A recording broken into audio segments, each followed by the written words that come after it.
মোবাইলের উলঙ্গ ছবি দেখতে গিয়ে গোটা দুনিয়ার থেকে লুকাইলাম, কিন্তু আসমানওয়ালারে লুকাইবা কেমনে? এই মুসলমানের বাচ্চা বলো না, ওই মালিককে লুকাইবা কেমনে? আলা ইয়ালামু মান খালাক।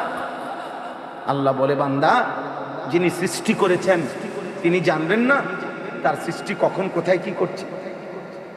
কথা বলে না, আল্লাহ জানবে না? তিনি দেখেন না? ওমা তাকুনু ফি শানিন ওমা তাতলু মিনহু মিন কুরআনিন ওয়ালা তা'মালুনা মিন আমালিন ইল্লা কুন্না আলাইকুম শুহুদান ইয তুফিদুনা ফীহ। আল্লাহ বলে, বান্দা তুমি যেখানেই থাকো না কেন, তুমি আমার কোরআন যেটুকুই পড়ো না কেন, যখন তুমি যেই আমলই করো না কেন, যাই তুমি করো, যখন করতে থাকো, আমি আল্লাহ তোমার সামনেই থাকি।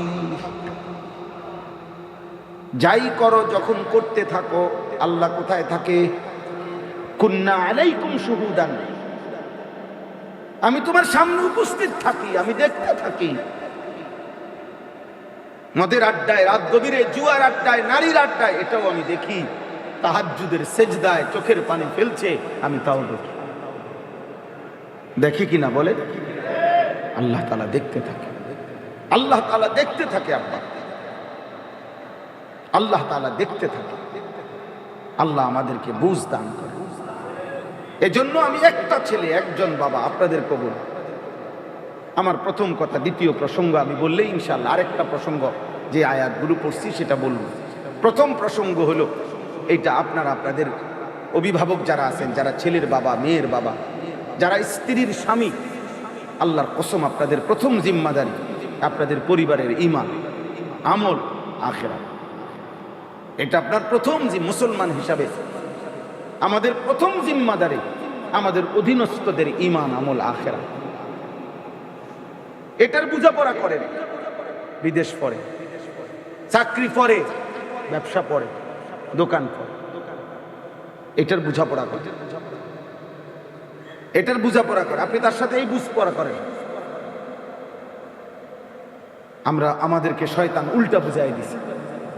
বয়স্ক মানুষ, মুসলমান, দাড়িওয়ালা মানুষ কয় কি, জি পুত্রে, আপনার কাউরে বিদেশ পাঠাইছি, কাউরে ব্যবসা লইয়া দিছি, বিয়ে করবো কইছে, বিয়ে করাই দিছি, গদ্দুয়ার করে দিছি।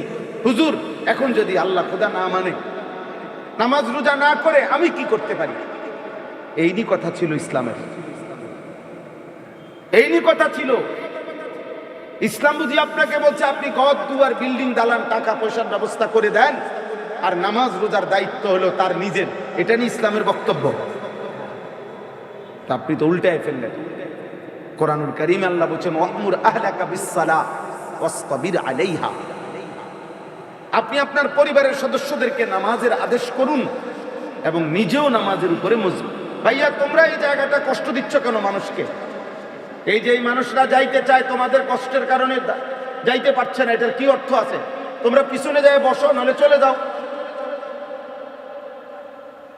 একটা কিছু করো। তামসা দেখলে তো তামসা দেখছই, এখন চলে যাও, আমার কোনো অসুবিধা নাই। একজন শুনলে আমি যেটুকু বলার চেষ্টা করছি এটুকু বলে যাব ইনশাআল্লাহ। জি ভাই, অতএব এটা আমাদের অভিভাবকদের দায়িত্ব। আমাদের অভিভাবক আল্লাহ তাআলা কোরআনুল কারীমের মধ্যে বলছেন, একটা আয়াত খেয়াল করেন। কোরআনুল কারীমে আল্লাহ বলছেন, ইয়া আইয়ুহান নাবিয়্যু কুল লি আজওয়াজিকা ওয়া বানাতিকা ওয়া নিসাইল মুমিনিন ইউদনিনা আলাইহিন্না মিন জালাবিবিহিন্না। আল্লাহ তাআলা বলেন, হে নবী, আপনি আপনার স্ত্রীদেরকে বলেন, আপনি আপনার মেয়েদেরকে বলেন, আপনি সমস্ত ঈমানদার নারীদেরকে বলেন, তারা যেন শতভাগ তাদের চেহারা সহ ঢেকে, ঢিলে ঢালা বোরখায় আবৃত্ত করে শরীর ঢেকে নেয়। বোরখা যেন করে, পর্দায় যেন ঢাকে চেহারা সহ। জিলবাব, জালাবিব মানে চেহারা সহ ঢেকে বোরখা। তো এই আয়াতে আপনি একটা জিনিস খেয়াল করেন, আল্লাহ তাআলা আলাদা করে বলছে, হে নবী, আপনি আপনার স্ত্রীদেরকে বলেন, আপনার মেয়েদেরকে বলেন এবং ঈমানদার নারীদেরকে বলেন আলাদা করে বললেন কেন? রাসূলুল্লাহ সাল্লাল্লাহু আলাইহি সাল্লামের স্ত্রীরাও তো ঈমানদার, নবীজির মেয়েরাও তো ঈমানদার, আর এমনি ঈমানদার মহিলাও তো ঈমানদার। তা আপনি সমস্ত ঈমানদার মহিলাদেরকে বলেন, তাইলে তো চলতো। এখানে স্ত্রীরাও অন্তর্ভুক্ত, মেয়েরাও অন্তর্ভুক্ত, কিন্তু আল্লাহ তাআলা জিম্মাদারি বুঝাইছেন। আপনি একজন স্বামী, অতএব আপনার স্ত্রীদেরকে বলেন। আপনি একজন বাবা, অতএব আপনি আপনার মেয়েদেরকে বলেন। আপনি একজন নবী, অতএব আপনি ঈমানদার নারীদেরকে বলেন। আলাদা করে বলছি। তাহলে একজন মুসলিম বাবার দায়িত্ব তার কন্যাদেরকে পর্দার কথা শতভাগ বলা, বাধ্য করা, এটা ঈমানদার বাবার ফরজে আইন, জিম্মাদারি। একজন স্বামীর দায়িত্ব, খোদার কসম, ঈমানদার স্বামী যদি হয় মুসলমান, তার স্ত্রীকে পর্দার মধ্যে রাখা, এটা তার দায়িত্ব,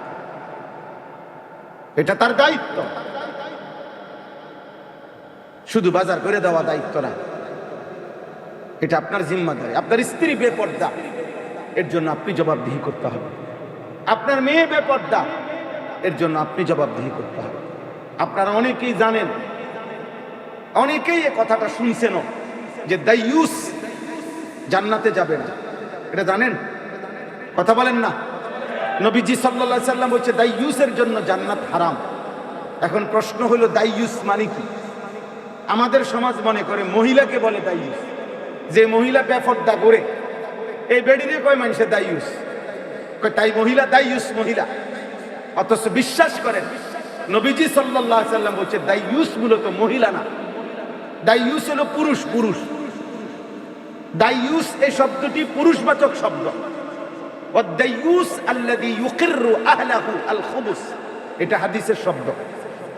নবীজি বলছেন যে পুরুষ তার পরিবারের স্ত্রী কন্যা, তার পরিবারের নারীদেরকে অশ্লীলতা, গুনাহ, বেপরদিগি, বেহায়াপনা মেনে নিচ্ছে, যার অধীনে যেই মহিলারা আছে, ওই পুরুষ, আল্লাহর নবী বলছে তাকে বলা হয় দাইয়ুস। ওই পুরুষের জন্য জান্নাত হারাম। আপনি বেঁচে থাকতে আপনার স্ত্রী বেপর্দা হয় কেন? আপনি বেঁচে থাকতে আপনার মেয়ে বেপর্দা হয় কেন? আপনি আমার এটা না বুঝলে আরো ভালো আলেম থেকে বুঝে নিন। বেপর্দা নারীর কথা তো আলাদা আছে। আল্লাহ নবী সাল্লাল্লাহু আলাইহি সাল্লাম বলেছে নিসাউন কাসিয়াতুন আরিয়াতুন মাইলাতুন মুমিলাতুন, যে নারী কাপড় পরেও বেপর্দা, যে নারী এমন সাজে সাজে যার দ্বারা সে নিজেও চায় পুরুষ তার প্রতি আকৃষ্ট হোক, আর পুরুষও তার প্রতি আকৃষ্ট হচ্ছে। আল্লাহ রাসূল সাল্লাল্লাহু আলাইহি সাল্লাম বলছে লা ইয়াদখুলনাল জান্নাতা ওয়ালা ইয়াজিদনা রিহাহা, এই নাফরমান বেপর্দা নারী জান্নাতে ঢুকবে না, এমনকি জান্নাতের ঘ্রাণও পাবে না। ওয়া ইন্না রিহাল জান্নাতা লা ইউজাদু মিন মাসিরাতি কাদা ওয়া কাদা, অথচ জান্নাতের ঘ্রাণ 500 বছর দূরত্বে থাকলেও ইমানদারের নাকে জান্নাতের ঘ্রাণ লাগবে। নবীজি সাল্লাল্লাহু আলাইহি সাল্লাম বলছেন। আরেকটি হাদিসে আল্লাহর নবী বলছেন যে নারী বেপর্দা, যে নারী বেহায়া, যে নারী তার চুল খোঁপা খোঁপা উঁচু করে রাখে, যার দ্বারা পর পুরুষের চেহারা আকর্ষণ লাগে, আল্লাহর কসম নবী বলছে, আমার কাছে নির্ভরযোগ্য আরবি কিতাব আছে, আল্লাহর নবী বলছে ওই নারীকে দেখে, এই বেপর্দা নারীকে ইলআনুহুন্না ফা ইন্নাহুন্না মালউনাত, এমন নারীকে তোমরা অভিশাপ দাও, কারণ এই নারী অভিশপ্ত নারী, এই নারী অভিশপ্ত নারী। আমাদের মাদ্রাসাগুলো মহিলাদেরকে, মেয়েদেরকে এ কথা বলতে চায়, পর্দার হেফাজত শিখায়, আখলাকের হেফাজত শিখায়। আমরা এটা বলতে চাই, আমরা এটা বুঝাইতে চাই, আমরা আপনাদের কাছে বলতে চাই। এজন্যই এই কষ্টের মাদ্রাসা, আপনাদের আয়োজন, আপনাদের যে জিম্মাদারি, যে আপনার মেয়েকে পর্দায় রাখা, আপনার স্ত্রীকে পর্দায় রাখা, আপনার বোনকে পর্দায় রাখা, এই দায়িত্বটা আদায় করে দেওয়ার জন্য, সহজ করে দেওয়ার জন্য আমাদের এই মাদ্রাসাগুলো। বলেন আলহামদুলিল্লাহ। অতএব আপনাদের সবার অভিভাবকের কাছে এটা জিম্মাদারি। আর ছেলেদের কাছে হলো আমার কথা, এই প্রসঙ্গে শেষ তোমাদের সাথে কথা ভাই, এই পৃথিবীর, এই সমাজের, এই ঘরের, তোমার পাড়ার, মহল্লার, তোমার ঘরের, ফ্যামিলির কেউ যদি তোমার দিকে নজর না রাখে, মনে রাখো তারপরেও তুমি আল্লাহর হাত থেকে ছুটতে পারবা না। তুমি তোমার এমন সুন্দর জীবন নষ্ট করে দিও না, নিজের আখলাক চরিত্র নষ্ট করে দিও না। মনে করো বাবা খেয়াল করে নাই, মনে করো মা খেয়াল করে নাই, মনে করো গুনাহ করতে করতে করতে করতে এই সমাজের কেউ আর তোমার দিকে ফিরেও তাকায় নাই, কেউ ডাকে নাই, তাই বলে তুমি নষ্ট হয়ে যাবে। একদিন তোমাকে একাই আল্লাহর সামনে পৌঁছতে হবে, আল্লাহর মুখোমুখি হয়ে তোমাকে জবাবদিহি করতে হবে, বান্দা আমার দেওয়া হায়াত, আমার দেওয়া রাত দিন আমার নাফরমানির রাস্তায় কেন ব্যবহার করেছো। আল্লাহ আমাদেরকে বুঝ দান করেন। এবার দ্বিতীয় প্রসঙ্গ, আর অল্প একটু কথা, আমার কথা তাইলেই শেষ হয়ে যাবে। দ্বিতীয় প্রসঙ্গ হলো এখন হজ এবং কোরবানির মৌসুম। এই মুহূর্তে জিলকদ মাসের আজকে 22 তারিখ গেছে, চলতেছে, তাইলে এখন হলো হজ এবং কোরবানির মৌসুম। আর কয়দিন পরেই হজ, কয়দিন পরেই কোরবানি। ইসলামের গুরুত্বপূর্ণ মৌলিক দুইটি বিধান, এই অল্প একটু আর বলতেছি। একটি হলো হজ, একটি হলো কোরবানি। হজ ফরজ ইবাদত, কোরবানি ওয়াজিব ইবাদত। অতএব প্রথম কথা হলো হজ এবং কোরবানি আদায় করার ক্ষেত্রে যেহেতু এটা ফরজ এবং ওয়াজিব, অতএব এখানে আপনার ইচ্ছা এটা যথেষ্ট না, বরং এটা শরীয়তের নির্ধারিত বিধান। নির্দিষ্ট পরিমাণ শরীয়তের সম্পদ থাকার ফলে কোনো ব্যক্তির উপরে হজ ফরজ হয়, কোরবানি ওয়াজিব হয়। এক্ষেত্রে আপনার মন চাইলেও ফরজ, আপনার মন না চাইলেও ফরজ। আপনার প্রস্তুতি থাকলেও আপনার উপরে ফরজ, প্রস্তুতি না থাকলেও আপনার জন্য ফরজ। অতএব হজ একটি ফরজ বিধান।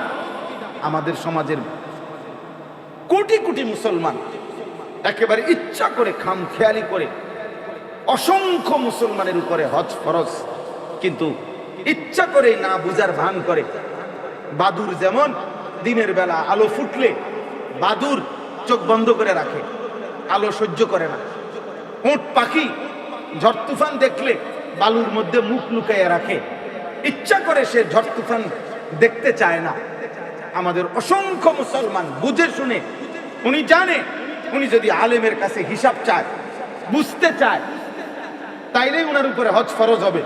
এই জন্য উনি মোটেই এটা বুঝতে চায়। উনি জানে কোন আলেমে দ্বীনের কাছে যদি উনার সম্পত্তির হিসাব দেয় তাহলে জাকাত ফরজ হবে, জাকাত হিসাব আসবে। উনি ইচ্ছা করে এই জন্য এটা বুঝতে চায়। উনি জানে যে একটি ফ্যামিলির উপার্জনকারী যতজন, ওদের সম্পত্তির হিসাব যদি দেয় কোরবানি ওয়াজিব হবে। উনি এই জন্য মন চাইলে দিছে, ফ্যামিলির মধ্যে একজন ভাল লাগছে দিছে, মনে কইছে দিছে, মন চাইলে হজ করছে, বুড়া হইয়া অসল হইয়া উনি মনে করছে আর 3টা ফুট বিয়া দিছি, মেয়ে বিয়ে দিছি, বিল্ডিং করছি, ছেলেগুলো বিদেশ পাঠাইছি, এ দুনিয়ার সব কাম করে এবার মন চাইলে হজ করে, মন না চাইলে হজ করে না। আহা, এটা তো আপনার আমার মন চাওয়া চাইর বিষয় না, এটা তো ইসলামের একটি ফরজ বিধান। এটা তো খামখেয়ালি না, নফল দান বাবা, নফল দান। এটা হলো আপনার ইচ্ছার উপরে। আমি বলছি এই মাদ্রাসা লক্ষ লক্ষ কোটি কোটি টাকা দরকার, আপনারা দান করেন। কেউ 10 টাকা দিছেন, কেউ 10,000 টাকা দিছেন, কারণ এটা নফল, ঠিক আছে, কোনো অসুবিধা নাই। কেউ 100 টাকা দিছে, কেউ 1 লাখ টাকা দিছে। আমার মাদ্রাসায় আমি 2,67,00,000 টাকার জায়গা কিনছি, আলহামদুলিল্লাহ। আমার এই মাদ্রাসার মধ্যে কেউ একজন ভাই 30 লাখ টাকা দান করছে, একটা ছেলে 15 টাকা দান করছে, 10 টাকার একটা নোট আর 5 টাকার একটা পয়সা। তো 30 লাখ টাকা ওয়ালাটাও আমি মহব্বতের সাথে নিছি, 15 টাকার টাকাটাও আমি মহব্বতের সাথে নিছি, ঠিক আছে এটা। কিন্তু যাকাত তো এমন না, যাকাত তো শরীয়তের ফরজ বিধান, হজ তো শরীয়তের ফরজ বিধান, কুরবানি তো শরীয়তের ওয়াজিব বিধান। আল্লাহ নবী সাল্লাল্লাহু আলাইহি সাল্লাম বলেন, শরীয়ত নির্ধারিত যেভাবে ওইভাবে যখন কারো উপরে হজ ফরজ হয়, কিন্তু সে হজ না করে যদি মৃত্যুবরণ করে, আল্লাহর কসম নবী বলছে ওই লোকটি হয় ফরজ হওয়ার পরেও যে হজ না করে মরলো, হয় ইহুদি হয়ে মরলো, নয় খ্রিস্টান হয়ে মরলো, মুসলমান হয়ে মরলো না। ফালিয়ামুত ইনশাআ ইয়াহুদিজ্ঞান ওয়া ইনশাআ নাসরানিজ্ঞান। কি সাংঘাতিক কথা বলেন!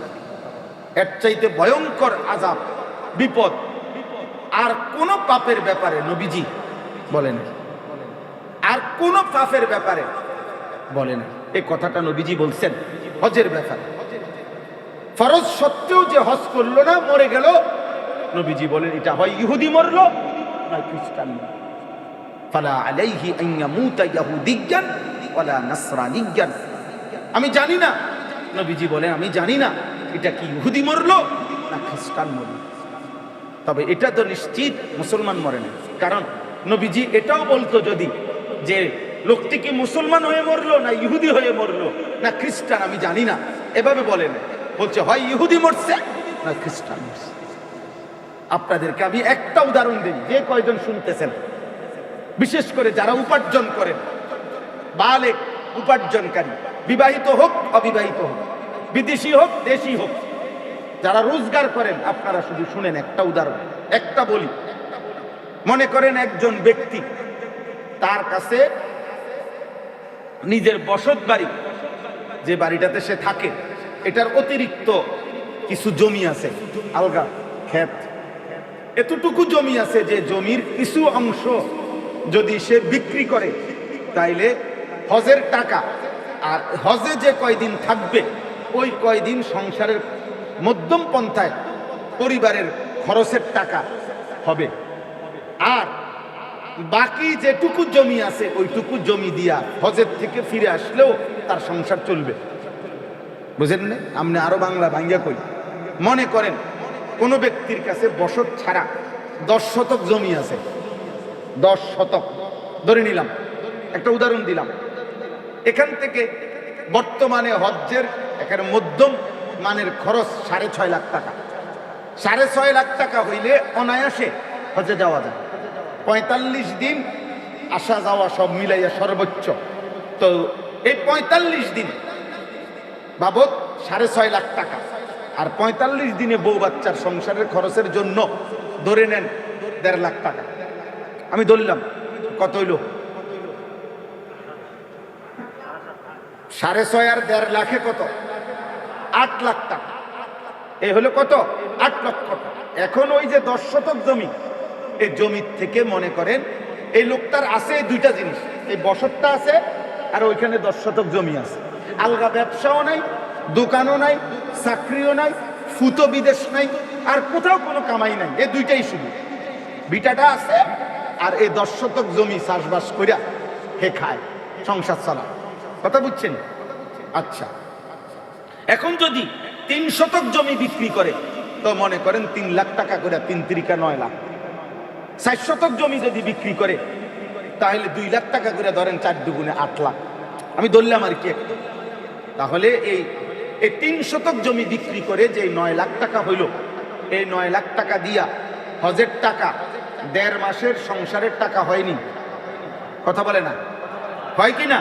আচ্ছা, লোকটি ফেরত আসার পরে, লোকটি দেশে হজ করে আসার পরে বাকি যে 6 শতক বা 7 শতক জমি রয়েছে, এটা দিয়ে ইচ্ছে করলে তার পরিবারের সংসার চলবে। যদি এমন হয়, তাহলে বেচারা তো এমনি কাম কাজ করে, আমি বাদে দিলাম, এমনি তো রানিং তার উপার্জন আছে, কোনো না কোনো কাম তো সে করে, এটি বাদ দিও। শুধু যদি ওই 7 শতক জমি দিয়া আসার পরে তার সংসার চলে, তাহলে নিশ্চিত শরীয়তের মাসআলা হইল, খোদার কসম, এই ব্যক্তির উপরে হজ করা ফরজ, ফরজ, ফরজ। এইটুকু সম্পদ বিক্রি করে যাও। যদি এমন ব্যক্তি হজ না করে মারা যায়, আল্লাহ রসুল বলছে আমি জানি না এটা হয় ইহুদি মরলো না খ্রিস্টান মরল। এখন আপনাদের বলেন, এই চিন্তা করলে আমাদের সমাজের কি পরিমাণ মুসলমানের উপরে হজ ফরজ? কথা বলে না? বলে বুঝি 10 শতক জমি আর নাই জমি, আর কামাই নাই, ফুদ বিদেশ নাই, ব্যাংকে টাকা নাই, সব বাদ দিলাম, তাদের উপরে হজ ফরজ, খামখেয়ালি। বললাম না খামখেয়ালি। আও অন্য দুইটা মাইয়া বিয়া দনের বাকি বাইত কদ্দুর গদ্দুয়ার করছি না অন, হ্যাঁ আরো কদ্দুর জমি লই নেন দিয়া 3টা ফোলা বিদেশ পাঠাইছি হবে মাত্র, আরো 2টা ফুট বাকি। এই সমস্ত বাজে কথা, এই কথাগুলোর সাথে হজ্জের কি সম্পর্ক? অপেক্ষায় আছে কিছু বুড়া মানুষ আছে এমন বদনসিব, এই বুড়া বয়সে এসে এবার বলে গেলাম হইলে কার না মন না চায় যাইতাম তো মনে কয় ও আজ এত বছর লাগাইয়া 4টা ফুট বিদেশ পাঠাইছি, তারারও যদি খোদা লোয়াইতো, তারা যদি বিদেশ আমারে হজে ফাটায় তাহলে গেলাম। আলাপ হেবডা আলাপ করে, হেবডা রসিক আলাপ করে, সাদোয়ানে বই আলাপ করে। এটা নিয়ে শরীয়তের মাসালা। যে হাতে 4 ফুটের 12 লক্ষ টাকা করে 48 লাখ টাকা ব্যবস্থা হইল, যেই হাতে একটা বিল্ডিং হইল, যেই হাতে জমি কিনলেন, যেই হাতে আপনি গত 60 বছরে এত কিছু করলেন, 60 বছরেও আপনি একবার হজ ফরজ, কোন মুসলমানের উপরে সামর্থ্য হলে একবার হয় হজ ফরজ, এরপরে যদি তার কাছে 1000 কোটি টাকাও থাকে আর কোনোদিন হজ ফরজ হবে না, আর লাগবে না, একবারই। বুঝি 60 বছরে মালিকের ঘরে যাওয়ার জন্য একবারও কলিজার মধ্যে ফিকির আসলো না? হায় মুসলমান, আল্লাহর ঘর দেখবার স্বপ্ন জাগলো না? যে নবীর নাম শুনলাম সেই ছোট্টবেলা থেকে 60 বছরে 40 বছরে বুঝি কোনোদিন সেই মদিনার রসুলের কাছে যাওয়ার দৃঢ় হৃদয়ে আকাঙ্ক্ষা জাগলো না? কোরআনুল কারীমের এখানে স্পষ্ট আছে, আল্লাহ তাআলা নিজে বলছেন লিয়াশহাদু মানাফিআ লাহুম। আল্লাহ বলছে বন্ধু, পৃথিবীর মানুষ যদি জিজ্ঞেস করে হজে আসবে কেন, আমার কোন বান্দা যদি বলে আল্লাহ নামাজ তো আমি বাড়িতে থেকে পড়লেই হয়, যাকাত আমি জায়গা থেকে দিলে হয়, রোজা আমি নিজ এলাকায় আদায় করলেই হয়, আমি তো এগুলো নিজের জায়গা থেকে করলে হয়, হজ্জের জন্য কেন আপনি আমারে এত দূর থেকে আপনার ঘরে নিয়ে যাবেন কেন? খোদার কসম আল্লাহ বলে লিয়াশহাদু মানাফিআ লাহুম। বন্ধু, এই কথাটা আমি মুখে বলবো না, বরং আমার বান্দাকে বলেন আসতে, ও আসলে আমি নিজ চোখে তার কল্যাণ, তার উপকারিতা আমি দেখাবো তাকে। লিয়াশহাদু অর্থ হলো সে যেন দেখে যায়। কাবায় আসলে কেমন হবে আল্লাহ যেন বলে আয়েশা দেখো, আমার ঘরের চারদিকে ঘুরলে কেমন লাগবে আল্লাহ বলেন এসে দেখো, হাজরে আসওয়াদ দেখতে কেমন আয়েশা দেখো, মাকামে ইব্রাহিম দেখতে কেমন আয়েশা দেখো, সাফা মারওয়ায় ঘুরতে কেমন আয়েশা দেখো, মিনা আরাফা মুজদালিফায় কলিজা কেমন হয় আল্লাহ বলেন বান্দা আয়েশা দেখো, আমি আসলেই দেখাবো, মুখে বলবো। লিয়াশহাদু মানাফিআ লাহুম, কল্যাণ যেন সে দেখে যায় আসে। ওই কলিজা কি কলিজা, যে কলিজায় মালিকের ঘরের কথা মনে পড়ে না। ওই চোখ, আমি তো সবসময় বলি, প্রত্যেক বছর এটা আমি বলি, যেই চোখ কালো গিলাফের ওই কাবার মালিকের ঘর দেখে নাই, যেই চোখ মদিনার রওজার সবুজ গম্বুজ দেখে নাই, আরে বেটা তুমি কিছুই দেখো নাই, তোমার চোখে নাই বেটা, চোখে নাই। তুমি জীবনে কি দেখলা? বাকি পৃথিবী না দেখলো তো দুনিয়া ভোগ করা যাইত। অন্ধ মানুষও তো দুনিয়া ভোগ করে, অন্ধ যারা অন্ধ, জন্ম অন্ধ, তারা দুনিয়া খায় ঘুমায় না, কথা বলে না। অন্ধ মানুষ বিয়া করে না, অন্ধ মানুষের বাচ্চা কাচ্চা হয় না, অন্ধ মানুষের বাইক বিল্ডিং হয় না। দুনিয়া ভোগ করার জন্য তো চোখ না থাকলেও চলত। বুবা মানুষও তো বিয়া শাদী করে, বুবা মানুষেরও তো গদ্দুয়ার, বুবা মানুষও তো পেশাব পায়খানা করে, বধির কানে শোনে না যে, তারও তো দুনিয়া ভোগ করে সে। যে চোখ আল্লাহ দিলেন, ওই চোখে মালিকের ঘর দেখবেন না কেন? এই জন্য আজকে আপনাদের কাছে এই হজ্জের মৌসুমে আমি গুরুত্ব দিয়ে বললাম, আপনাদের প্রত্যেকের জিম্মাদারি, একটা সহজ জিম্মাদারি, সহজ জিম্মাদারি, আপনারা আপনাদের সম্পত্তির হিসাব কোন আলেমে দ্বীনের কাছে পেশ করা, এটা বলা হুজুর আপনার সম্পদ নিবে না, আপনার জমি কেউ নিবে না, আপনি শুধু হিসাব বলেন, হুজুর আমার ফসলি জমি এতটুকু, আমার ব্যাংকে টাকা আছে এত, আমার উপরে হজ ফরজ কিনা আপনি আমার বুঝা বলেন, খালাস। এটা সহজ সমাধান, নাম জিগাবে না। এমন শেয়ানা মনে করছে মাথা নিচের দিকে নোয়াইয়া গেলে গা মসজিদতে সারিয়া গেছে। হ্যাঁ, শুধু একটা মাসালা আছে, চিৎকার দিয়া জিঙ্গায়, ও একেবারে মসজিদের বারিন্দার থেকে জিগায়, রমজানের প্রথম রমজান, হুজুর এটা ফেতরা কত কইয়া দিয়েন মাইকে। হ্যাঁ, শেয়ানা জানে যে হুজুরের আব্বাও যদি চেষ্টা করে সর্বোচ্চ 110 টাকার বেশি কই থাকতো না। হিসাব বুঝছেন? তার অসুবিধা কি, তা মানুষ 6 জনের ফেতরা আইব 650 টাকা, এটা যদি মাইক দিয়েও কয়, এটা যদি একেবারে মাইকিং করেও দেয়, সমস্যা কি? টিয়া 650 না। এই ছাড়া আর অন্য বিষয়ে কোনো আলাপ নাই। শুধু দেখবেন রমজান আসলে কি জিগায়, হুজুর এই বছর ফেতরাটা কত? বাপরে, জুনায়েদ বাগদাদি এত বড় মুত্তাকি, ফেতরা দিত বিল্লাহ। হ্যাঁ, মানে ব্যস্ত, এটা একবারে খুব গুরুত্ব দিয়া এটা আদায় করে, কারণ যে 110 টাকা যে আহা আফসোস।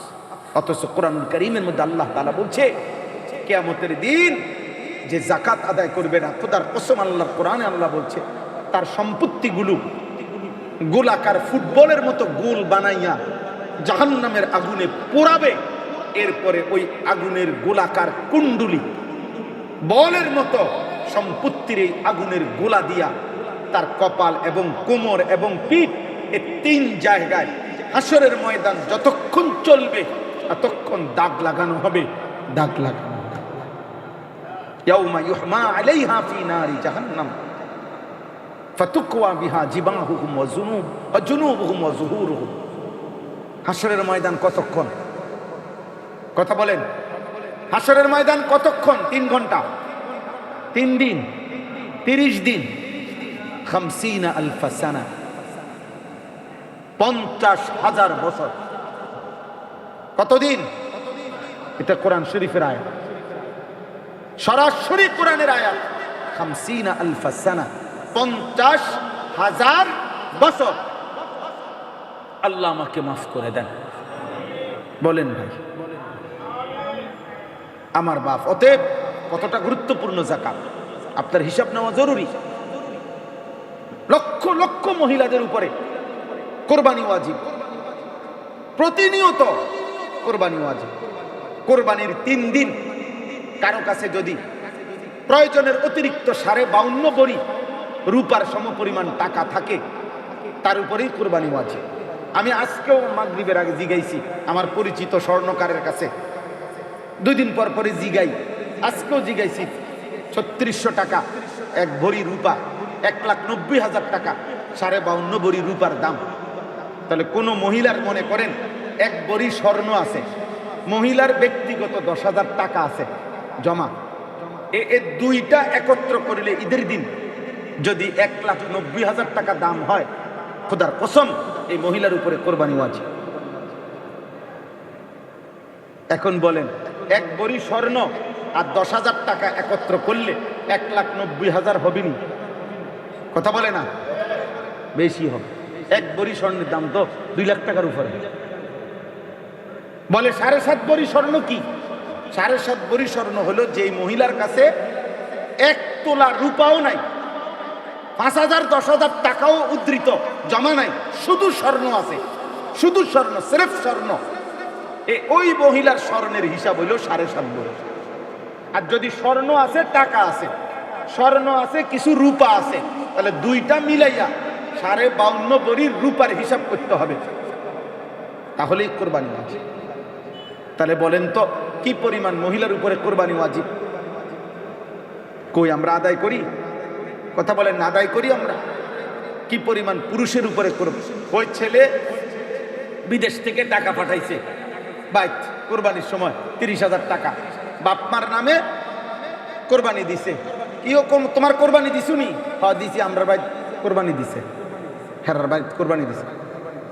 আপনাকে বাইতি কোরবানি দিতে কইছে না? যত জনের উপরে কোরবানি ওয়াজিব হয় এত জনের কোরবানি দেওয়া। তো তোমার কাছে না 1,90,000 টাকা জমা আছে আর অতিরিক্ত, তো তোমার উপরে যে কোরবানি ওয়াজিব তো সেটা কই? বাড়িতে যেটা দিছে এটা তো তোমার আব্বার নামে না দিছে, তোমার মায়ের পক্ষ থেকে না দিছে, তো তোমার কোরবানি? কথা বলেন। কয় আমি যে বাড়ির যে টাকা দিছি, তো তুমি যে বাড়ির টাকা দিছো তুমি তো টাকা সারা বছরই দাও, তুমি অন্য সময় টাকা দাও না? কথা বলেন না। তো তুমি মা বাবার জন্য দিবা না? ও মা, তুমি তো মা বাবার খেদমত করছো, সেটা ভিন্ন কথা। সেটা তো তুমি গত 3 মাস আগেও দিছো টাকা, এখনো দিছো, কিন্তু তোমার কোরবানি কই? লক্ষ লক্ষ যুবকের কোরবানি দেয়, খবরও নাই। ওই টাকা চাকরি করে 1 ফুট, গ্রামে ব্যবসা করে 1 ফুট, হেতে 12,000 এতে 15,000 মিল্লা দিয়া আব্বা দেন যে যা পারছি দিছি, কোরবানি দেন। আমরা ঘরে তো কোরবানি দিচ্ছি, গোস্ত না খাওয়ান, কোরবানি মানে গোস্ত খাওয়া। তাহলে তোমার কাছে 1,90,000 টাকা আছে না? তো এই বেটার কাছে আছে না, ব্যবসা করেছে। তো এখানে কোরবানি ওয়াজিব তো 3 জনের উপরে, বাপের উপরেও ফুট 2 জনের উপরেও। কই 3 জনের কোরবানি হবে, করতে হবে না? তো আপনি দিয়ে 1 জনের কোরবানি দিলেন। কথা বুঝছেননি আমার? হুজুর আমরা এক চুলা, অন ভিন্ন হয়েছি না, না ভিন্ন না হলে অন ভিন্ন হয়ে যান। আপনি ভিন্ন লোকে কিতা কোরবানির সাথে আপনি ভিন্ন হয়েছেন না হয়েছেন এটা কি কথা বুঝেন না? কোরবানির আগের দিন রাত 12টার আগে আগে ভিন্ন হয়ে যান, এটা কোনো কথা না। ছেলেটা বিয়ে করে নাই, হুজুর অনফুলাকা বিয়েই করে নাই, এতে বিয়ে কোরবানি না, এতে কোরবানি নাই। এটা কে বলছে আপনার? ইবলিসে বলছে, ইবলিস। বিয়ের জন্য তো বিবাহিত অবিবাহিত কোনো মাসালা না, বালেক হওয়া, উপার্জনকারী হওয়া, এটা না বিষয়। সে না বিয়ে করুক, তার ওই সম্পত্তি থাকার কারণে, ওই পরিমাণ টাকা থাকার কারণে তার উপরে কোরবানি হচ্ছে, এটা বিয়ে তো বিষয় না। বুঝলেন কিনা আপনারা? তাহলে আমরা সংক্ষেপে বললাম, শুধু অর্থ হইল আপনারা আপনাদের খামখেয়ালি করবেন না। নফল আমলে আপনি কম বেশ করতে পারেন। ওই যে বললাম উনি 10,000 টাকা দিছে, আপনি 100 টাকা দিছেন, ঠিক আছে, এটা নফল দান সদকা। কিন্তু কোরবানি এটা দান সদকা না, হজ এটা দান সদকা না, যাকাত এটা দান সদকা না, এটা ফরজ ইবাদত। এটা কি বলেন না? ফরজ ইবাদত। এটা খামখেয়ালি করলে হবে না, এটা খামখেয়ালি করলে হবে না। আল্লাহ আমাদেরকে বুঝ দান করে। অতএব এই শেষ আমার কথা। আমি 2টা কথা বললাম। 1 নম্বর কথা বললাম অভিভাবক এবং সন্তান, আপনারা সবাই নিজ নিজ জায়গায় নিজের ঈমান আমল আখিরাতের ব্যাপারে ফিকির করবেন, বলেন ইনশাআল্লাহ। প্রিয় ভাই নওজোয়ান, শেষ পর্যন্ত তোমরা যে কয়জন ছেলে টিকছো, আল্লাহ তোমরা কবুল করেন। প্রিয় ভাই, আবারও অনুরোধ করছি, দোস্ত আমার, জীবনটা এমন সুন্দর নষ্ট করো না। কেউ মনে না রাখলেও আল্লাহর আড়াল থেকে তুমি সরতে পারবা না। এই সমাজ বড় বেশি মুসিবতের আছি আমরা। আগামীর পৃথিবী চাচ্ছে। এই আমরা কিছুদিন আগেও পড়ছি, ইউরোপের নতুন চেষ্টা হইতেছে সারা বিশ্ববাসীকে কথা বুঝানো, you will own nothing and be happy. এটা নতুন একটা স্লোগান ওদের। অর্থাৎ আপনার কোনো কিছুর উপরে কোনো মালিকানা থাকবে না, কিন্তু আপনি সুখী থাকবেন। আপনার সমস্ত প্রয়োজন যখন যা চাহিদা পূরণ হবে, আপনার কোনো চাহিদা অপূর্ণ থাকবে না, আপনার কোনো মালিকানাও থাকবে না। বেঈমানদের ষড়যন্ত্র হলো এটা। তোমার নারী দরকার, তোমার কাছে নারী পৌঁছতেই হলো। তোমার জিনা দরকার, তোমার মদ দরকার, জুয়া দরকার, তোমার যখন যা দরকার, এটা হালাল না হারাম, এটা জায়েজ না না জায়েজ, তোমার খাদ্য দরকার, খাবার দরকার, এটা বৈধ পশু না ও হারাম, তোমার এত কিছুর দরকার নাই। আপনার কোনো নিজস্ব মালিকানা নাই। এই দিকে খুব দ্রুত গতিতে এগুচ্ছে, চেষ্টা করছে হালাল হারামের টোটালি বিভেদ। আমার বাংলাদেশে প্রকাশ্যে দিবালোকে সমকামীরা প্রকাশ্যে দিবালোকে স্লোগান দেয়, ছেলে ছেলে, মেয়ে মেয়ে, তারা স্বামী স্ত্রীর যেভাবে বন্ধন এইভাবে তারা থাকতে চায়। এই বাংলাদেশে বেটা, এই বাংলাদেশে, এই বাংলাদেশে। এবং সেটা আজ থেকে 20 বছর আগে না, 20 দিন আগে, 30 দিন আগে। হ্যাঁ, নতুন করে আগে আমরা সারা জীবন লিঙ্গ পরিচয়ের মধ্যে লেখা ছিল হয় পুরুষ নয় মহিলা, একটার মধ্যে টিক দিতে হইতো নাকি, মেল কিংবা ফিমেল, এটা ছিল না। এখন 4টা, এই দেখবেন সবার কাগজে কিছুদিনের মধ্যে। অর্থাৎ এটাও একটা যে আমি আমার পরিচয় দিতে চাচ্ছি না, অথবা আমি ট্রান্সজেন্ডার বা ভিন্ন কিছু, স্বাধীনতা দিচ্ছে। কোন পুরুষ বলবে আমি মূলত পুরুষ না, আমি মহিলা, মহিলা বলবে আমি মূলত মহিলা না, আমি পুরুষ। আব্বা এই জন্য বললাম, অসভ্যতার দেখছো কি, নোংরামির দেখছো কি, বেবিচারের কি দেখছো, আরো দেখবা, আরো দেখবা। যে যেদূর নষ্ট হইছ অপেক্ষা করো, যদি এ পথেই থাকো দেখবা পয়চা গইল্লা গন্ধ ছুটবে।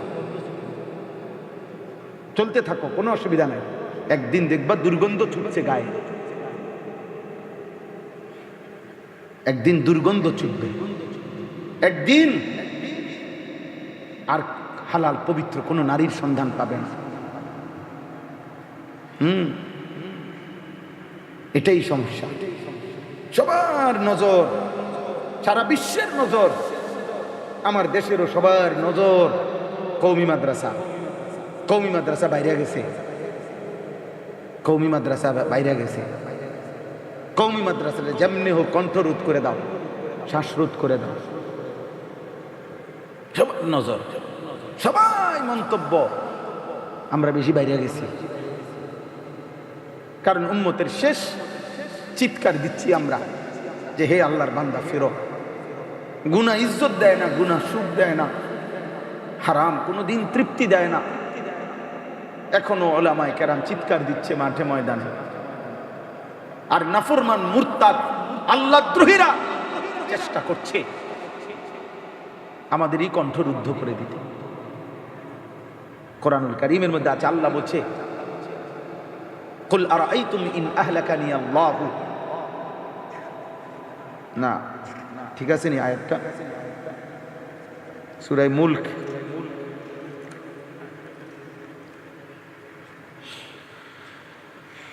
জি এইটাই। কুল আরাআইতুম ইন আহলাকানি আল্লাহু ওয়া মান মাইয়া আও রাহিমানা ফামান ইউজিরুল কাফিরিনা মিন আযাবিন আলীম। আল্লাহ নবীকে বলছে, বন্ধু আপনি বেঈমান কাফেরদেরকে বলেন, হে কাফেররা, তোমরা যে প্রতিনিয়ত নাফরমানি করছো, কুফর, শিরিক, মূর্তি পূজা, চুরি, ডাকাতি, জিনা, ব্যভিচার, মদ, জুয়া, নারী, অশ্লীলতা, বেহায়াপনা, তোমরা যে চাচ্ছ আমার অকল্যাণ, তো আল্লাহ বলে নবী আপনি বলেন, হে বেঈমান, আমি নবী মুহাম্মদ আর আমার অনুসারীরা, আমি যদি সবাইকে নিয়ে আমি যদি মরেও যাই অথবা বেঁচেও থাকি, মনে করো আমি শেষ হয়ে গেলাম, তো আমি যদি দুনিয়া থেকে শেষ হয়ে যাই হইলাম আর কি, কিন্তু তোমাদের এই পাপ এবং নাফরমানির জন্যে আল্লাহর হাত থেকে তোমাদেরকে কে বাঁচাবে? এটা কোরআন শরীফের আয়াত।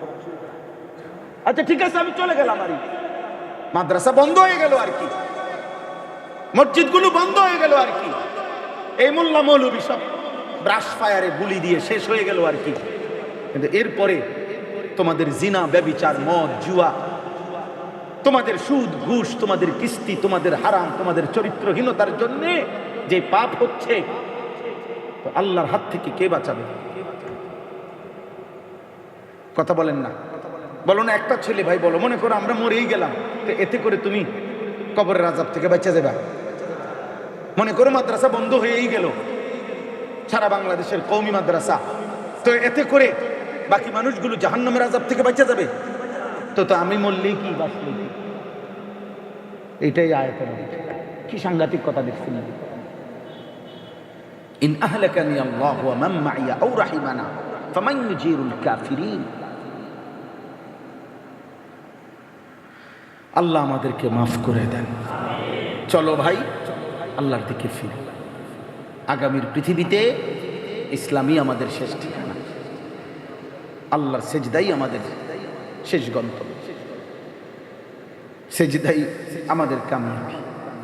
হাদিসের মধ্যে আছে, নবীজি বলেন, বান্দা যখন সেজদা করে ফাজাআলা শাইতানু ইয়াবকি ইতাযালা শাইতানু ইয়াবকি, নবীজি বলেন বান্দা যখন সেজদা করে, ইমানদার, খোদার কসম, নবীজি বলেন শয়তান তখন কাঁদতে থাকে।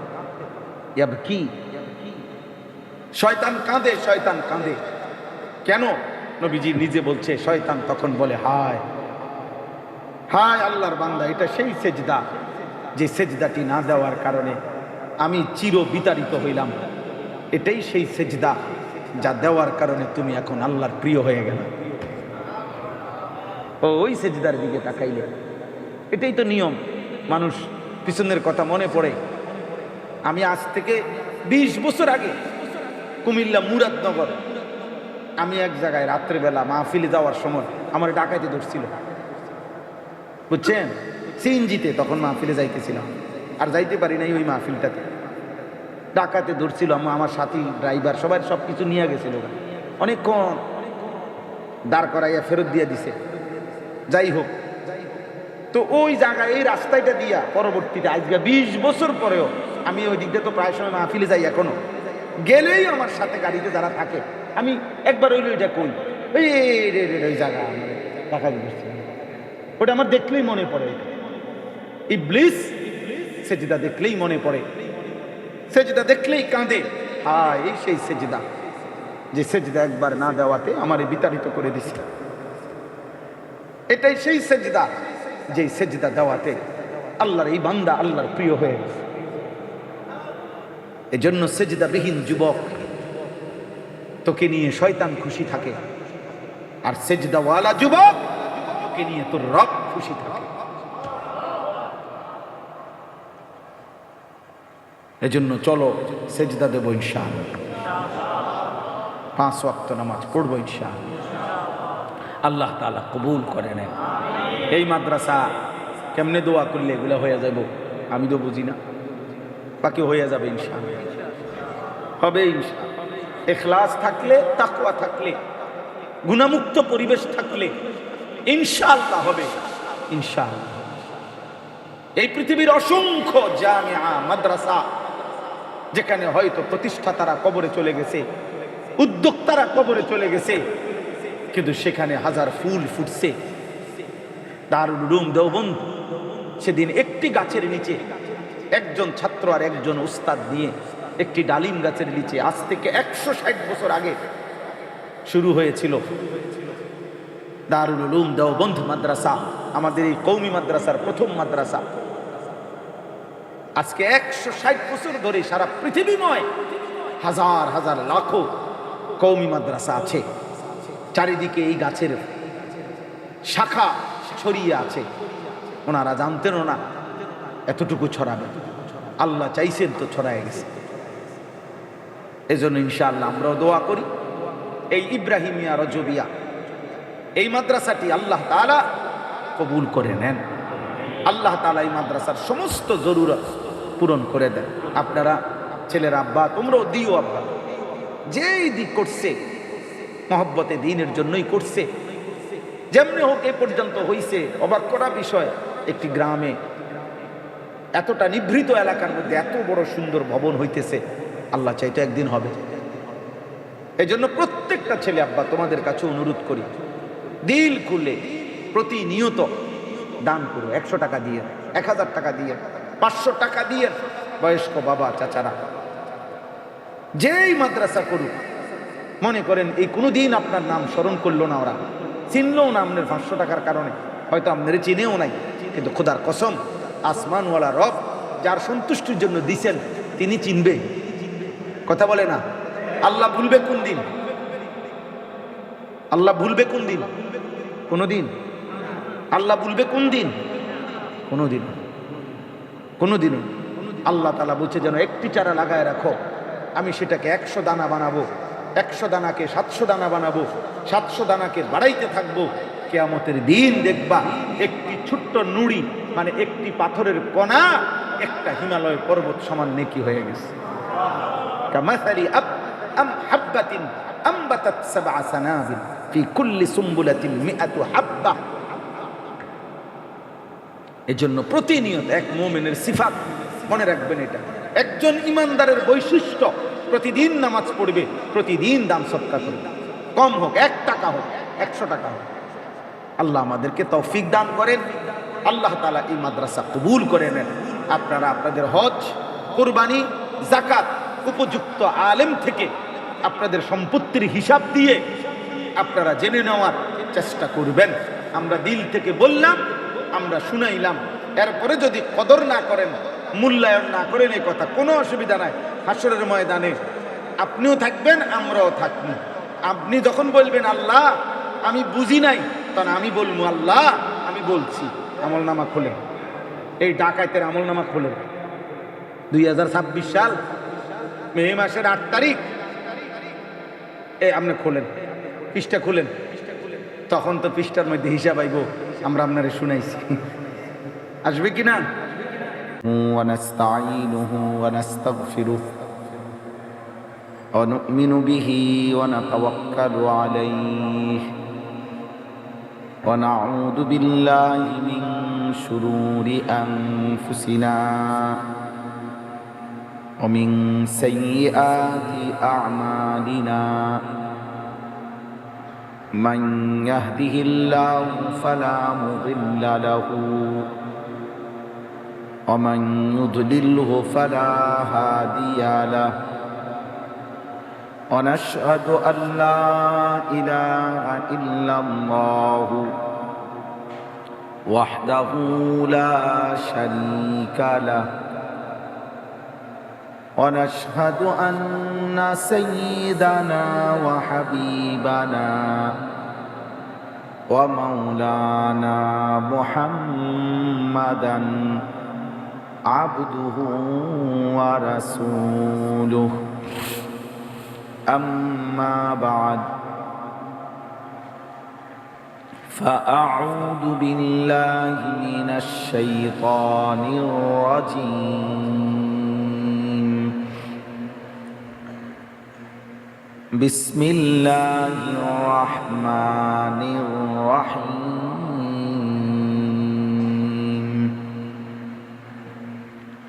وإذ بوأنا لإبراهيم مكان البيت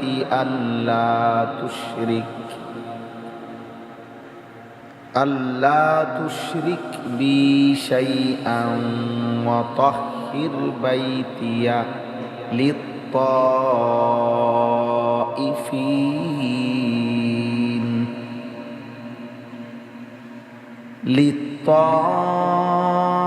للطائفين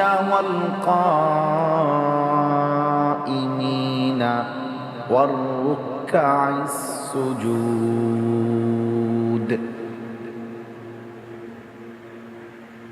وأذن في الناس بالحج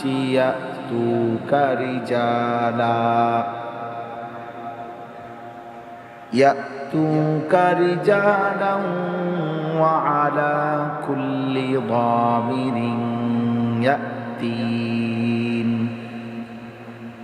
يأتين من كل فج عميق ليشهدوا منافع لهم ويذكروا اسم الله في أيام معلومات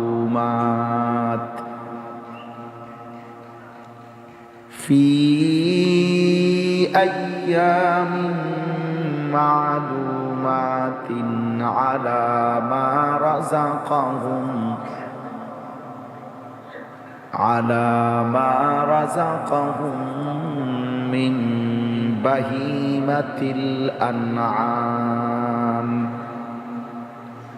فكلوا منها وأطعموا البائس الفقير صدق الله مولانا العظيم وقال نبينا صلى الله عليه وسلم تابعوا بين الحج والعمرة فإنهما ينفيان الفقر والذنوب كما ينفي الكيل خبث الحديد والذهب والفضة والحجة المبرورة ليس له جزاء إلا الجنة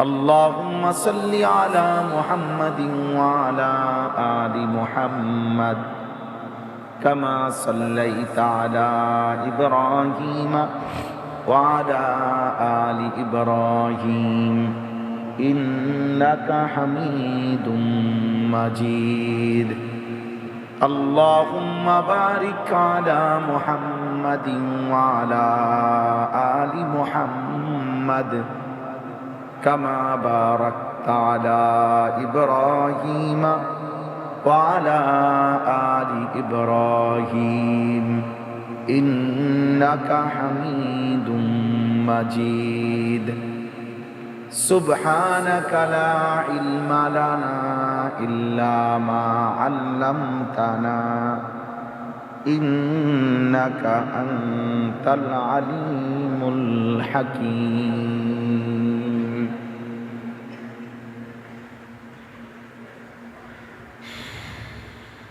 الحمد لله আল্লাহ পাক রব্বুল ইজ্জত রসুল জালাল ওয়াল ইকরামের ফজল করম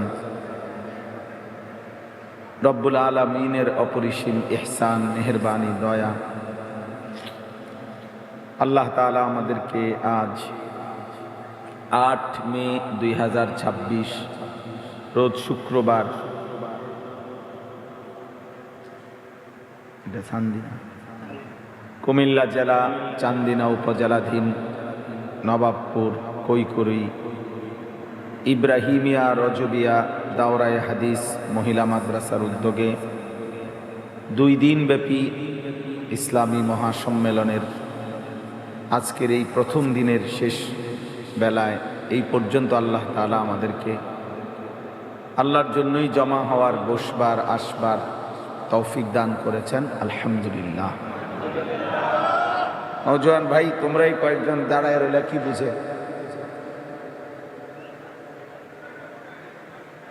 জায়গা না থাকলে যেমনি সুবিধা হয় প্রয়োজনে নিজেদের জুতা একসাথে করে ওটার উপরে বসো।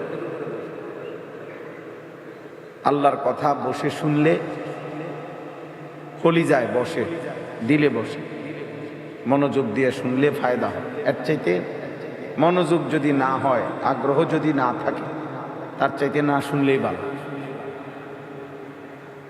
মনে করো ভাইয়া কেউ যদি মোবাইলের ব্যস্ততা ছাড়তেই না পারলো, তার চাইতে চলে গেলে ভালো। তোমার যেখানে সুবিধা হয় নিরিবিলি কোনো জায়গায় তুমি মোবাইল টিপো, নিজেকে বরবাদ করো, অসুবিধা নেই, কারো সময় নাই তোমাকে নিয়ে থাইমা যাও। এই পৃথিবীর গতিতেই চলতেছে। যে আমরা যেমনই আচরণ করছি, সময় চলমান, সময় সময়ের গতিতেই চলতেছে। কারো হাসিতেও সময় থামে না, কারো কান্নাতেও সময় থামে না। আব্দুল কাদের জিলানির জন্য থামে নাই, ফেরাউন নমরুদের জন্য থামে না। অতএব সময় সময়ের গতিতেই চলমান। ইমাম শাফিঈ রাহমাতুল্লাহি আলাইহি বলছেন, আল ওয়াক্তু সাইফুন ইন লাম তাকতাহু কাতাআক। সময় হচ্ছে তরবারির মতো, তুমি যদি সময়কে না কাটো সময় তোমাকে কাটতে কাটতে চলে যাবে। সময়কে কাটা মানে হলো তুমি যদি তোমার সময়কে ভাগ না করো, খাইবা কতক্ষণ, বিশ্রাম করবা কতক্ষণ, ইবাদত করবা কতক্ষণ, জিকির করবা কতক্ষণ, মেহনত করবা কতক্ষণ, এই যে এটা যদি ভাগ না করো, ভাগ করা মানেই কাটা। আমার খাবারের টাইম 30 মিনিট, আমার বিশ্রামের টাইম 1.5 ঘন্টা, আমার অফিসের টাইম 8 ঘন্টা, ইত্যাদি ইত্যাদি, এইভাবে ভাগ করা। তিনি বলেন যদি তুমি তোমার সময়কে ভাগ না করো, না কাটো, তো সময় তোমার উপরে কাটতে কাটতে পার হয়ে যায়। যে অবস্থায় আমরা থাকি না, সুখে কিংবা দুঃখে, আনন্দে কিংবা পেরেশানিতে। সবচেয়ে সহজে বুঝবার উপায় হলো রাত্রেবেলা দেওয়াল ঘড়ি যখন ঘরে থাকে, লাইট ফ্যান লাইট নিভায়ে ফেললে, একদম চারিদিক চুপ নিশ্চুপ হলে তখন বোঝা যায়। আমি সব সময় অনেক সময় খেয়াল করি আমার বাসার দেওয়াল ঘড়িতে, আমার রুমে শুইলে বোঝা যায় চুপ হয়ে গেলে ঘড়ির সেকেন্ডের কাটাটা কাট কাট কাট কাট কাট কাট করে ঘুরতেছে। তা না আমি বুঝি, প্রায় সময় বিবিরে বলি যে দেখো সময় আমারে কাটতে কাটতে চলে যাচ্ছে, সময় আমারে পার করে চলে যাচ্ছে। শুইছি যেই টাইমে, উঠলে দেখি 4 ঘন্টা নাই। শুইছি যেই টাইমে, উঠলে দেখি 6 ঘন্টা নাই। এভাবেই জিন্দেগি। ওয়াহুয়াল্লাযী জাআলাল লাইলা ওয়ান নাহারা খিলফাতান লিমান আরাদা আন ইয়াযাক্কারা আও আরাদা শুকুরা। আল্লাহ তাআলা বলেন, আল্লাহই রাত এবং দিন পর্যায়ক্রমে বানাচ্ছেন। যারা যারা আল্লাহ তাআলার ইবাদত করতে চায় তাদের জন্য, এবং যারা আল্লাহর শুকর আদায় করতে চায় তাদের জন্য। খিলফাতান মানে পর্যায়ক্রমে, একবার রাত একবার দিন, একবার রাত একবার দিন। আল্লাহ তাআলা বলেন এটা আমি করছি। প্রতিটা রাত আসে আমি আল্লাহর ফয়সালায়, প্রতিটা ভোর হয় আমি আল্লাহর সিদ্ধান্ত। ইউকাল্লিবুল্লাহুল লাইলা ওয়ান নাহারা। আল্লাহ তাআলা বলেন আল্লাহই রাত্র এবং দিন পরিবর্তন করে থাকে, এবং সেটা ইবাদত বন্দিগি আল্লাহর গোলামি এর জন্য। কোনো দুষ্ট চরিত্রহীন, কোনো লম্পট, কোনো বেহায়া, কোনো হারাম উপার্জনকারী নাফরমান পাপীর জন্য রাত আসেও না, দিনও আসে। রাত্রি আসে এই জন্য বান্দা মাগরিব এশা ফজর পড়তে হবে, তাহাজ্জুদ। দিন আসে এই জন্য বান্দা হালাল উপার্জন করবে, আল্লাহর ইবাদত ফজর জোহর আসর পড়বে। ফরমাবরদারদের জন্য, আনুগত্যশীল বান্দাদের জন্য। এই জন্য দোস্ত, প্রত্যেক সেকেন্ড আল্লাহ তাআলা বলেন ইন্না ইদ্দাতাশ শুহুরি ইনদাল্লাহি 12 শাহরান ফি কিতাবিল্লাহ ইয়াওমা খালাকাস সামাওয়াতি ওয়াল আরদ।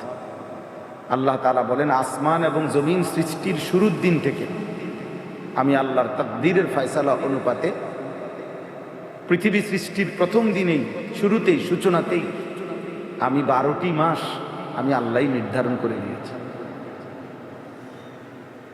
এই জন্য আরবিতে হিসাব করলেও 12 মাসে বছর, ইংরেজি হিসাব করলেও 12 মাসে বছর, বাংলা হিসাব করলেও 12 মাসে বছর।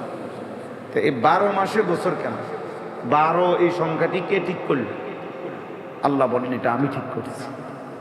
কে ঠিক করেছেন? ইসনা আশারা শাহরান, 12 মাস। এই শব্দটা আল্লাহর নির্ধারণ। এই জন্য দোস্ত এটা জরুরি আমাদের প্রত্যেকের বুঝে, ছোট বড় সবার। নওজোয়ান ভাই তোমরা এটা অনেকেই বোঝো না, তুমি মোটেই বোঝো না। সুস্থতার সময়টা বড় দাম, যৌবনের সময়টা বড় দাম।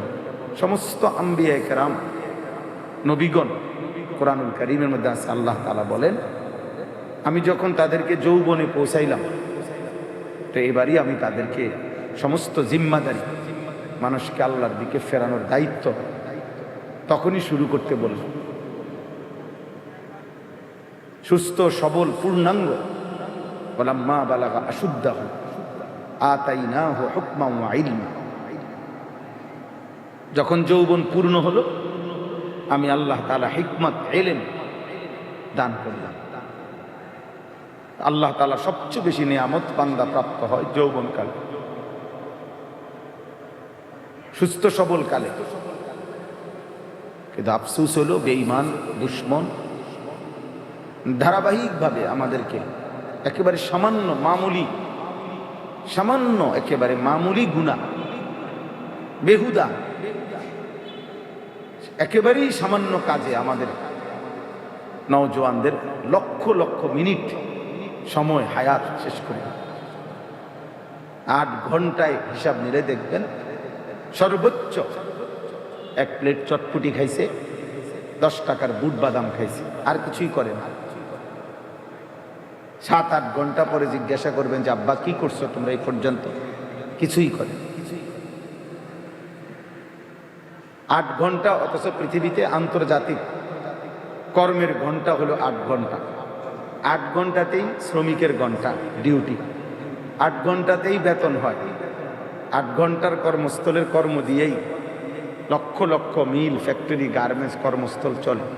8 ঘন্টা ডিউটি, এটা আন্তর্জাতিক টাইম, স্ট্যান্ডার্ড টাইম। এর অতিরিক্ত কিছু করাইতে হলে ওভার টাইম করতে হয়, অতিরিক্ত টাকা দিতে হয়।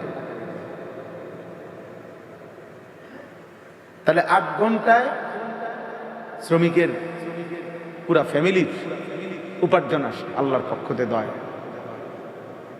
অথচ আমাদের অনেক মানুষ, অনেক ছেলে, তোমরা 8 ঘন্টা একটানা, 3টা তুমি বাইরে হইছো, রাত 11টা, 8 ঘন্টা কি করছো?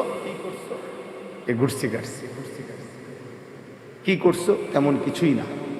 আফসোস, বদনসিব, দুর্ভাগ্য, দুর্ভাগ্য।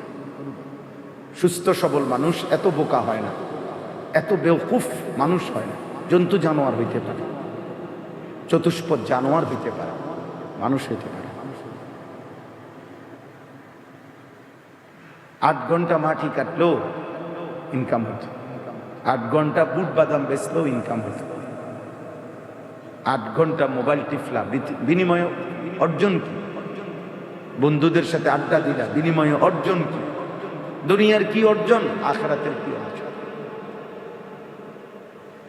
আর কোন স্বাভাবিক মানুষ দুনিয়াবি কোনো ফায়দাও আসতেছে না, আখিরাতের কোনো ফায়দাও আসতেছে না, এমন কাজ করে কেন? না না না, এত সাইডে হইতো না, থাক থাক, খালাস, সমস্যা নেই, হয়েছে, চলুন।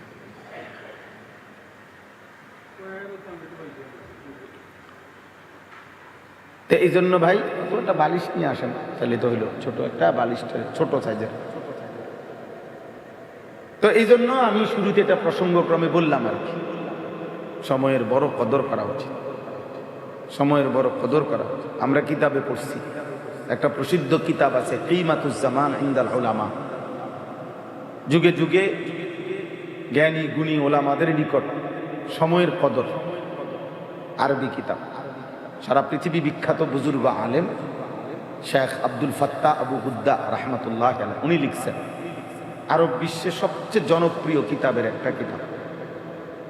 ওই কিতাবের মধ্যে আছে, এক বুজুর্গকে একজন সাধারণ মানুষ আইসা বলছে, হযরত আমি আপনার সাথে কিছু কথাবার্তা বলবো। তো উনি বলছে কোনো দ্বীনি মাসআলা? বলছে না, এমনি একটু কথা বলুন, এমনি কত সাধারণ কথা, আর স্বাভাবিক কথাবার্তা, গপসপ মারণ আর কি, এমনি একটু বলুন আর কি। তখন তিনি বললেন যে তুমি সূর্যকে যতক্ষণ কথা বলতে চাও অতক্ষণের জন্য থামিয়ে রাখো, সূর্যকে থামাও।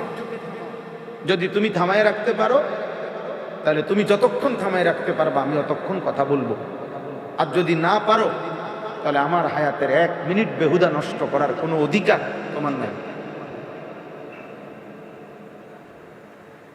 তুমি অনর্থক কথা আমার সাথে কেন বলবা?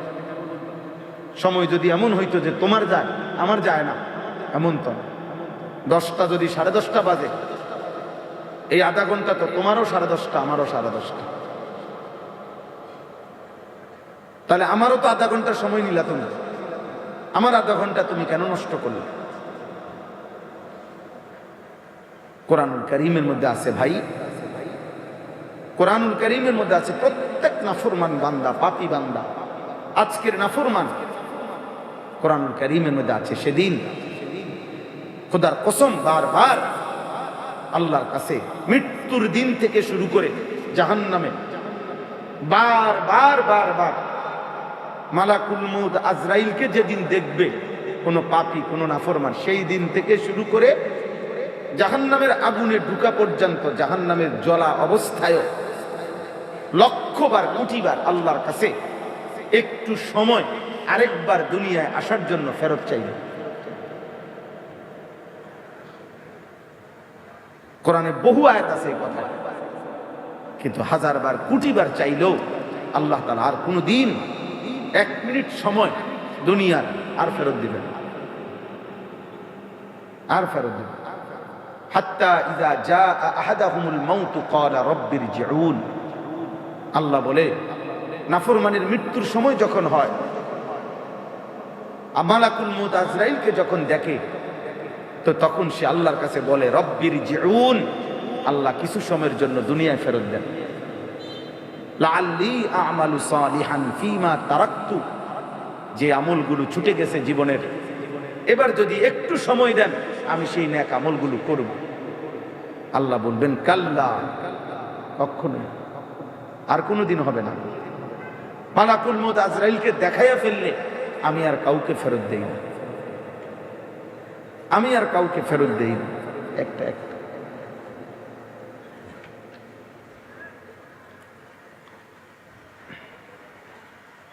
লাগবে না, খালাস, মাশাআল্লাহ, জাযাকাল্লাহ।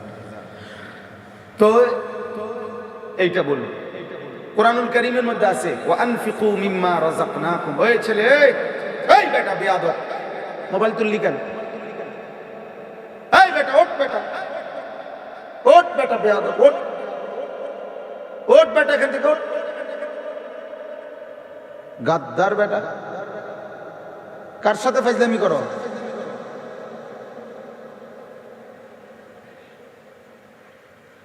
তোমার মতো ফালতু না শুনলে সমস্যা কি বেটা? চিন্তা করছিলি সাহস কত?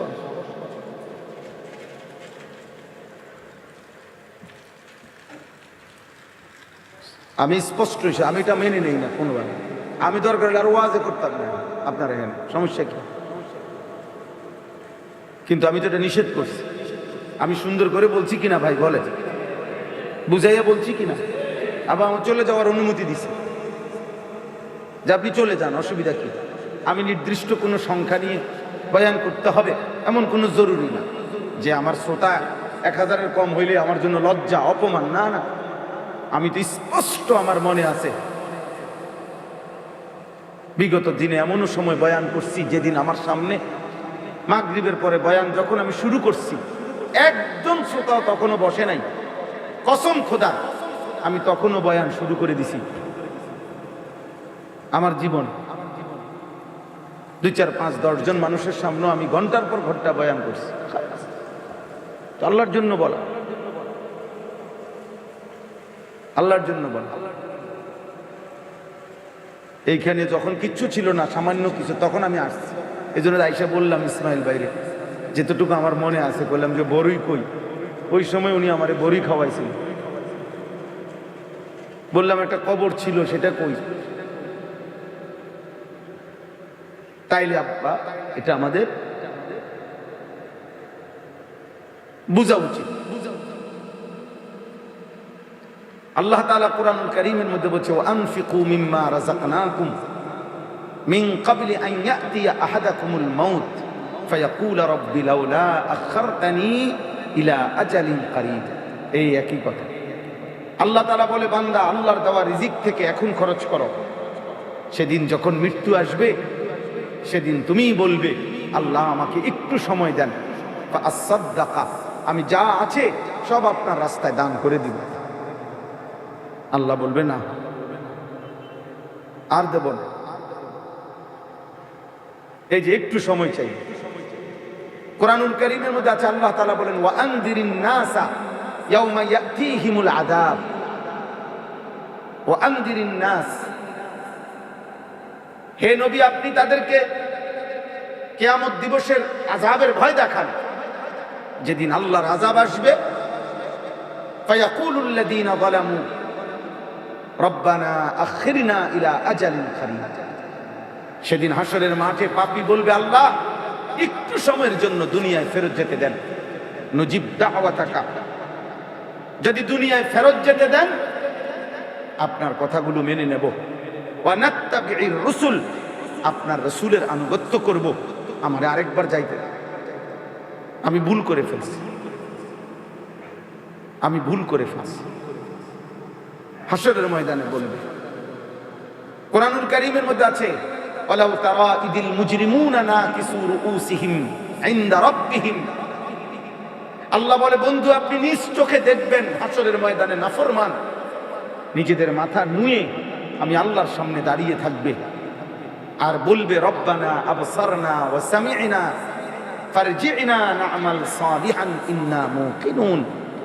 আল্লাহ আমি হাসরের ময়দান চোখে দেখলাম, জাহান্নামের আযাবের কথা শুনলাম এবং সব কথা বিশ্বাস করলাম।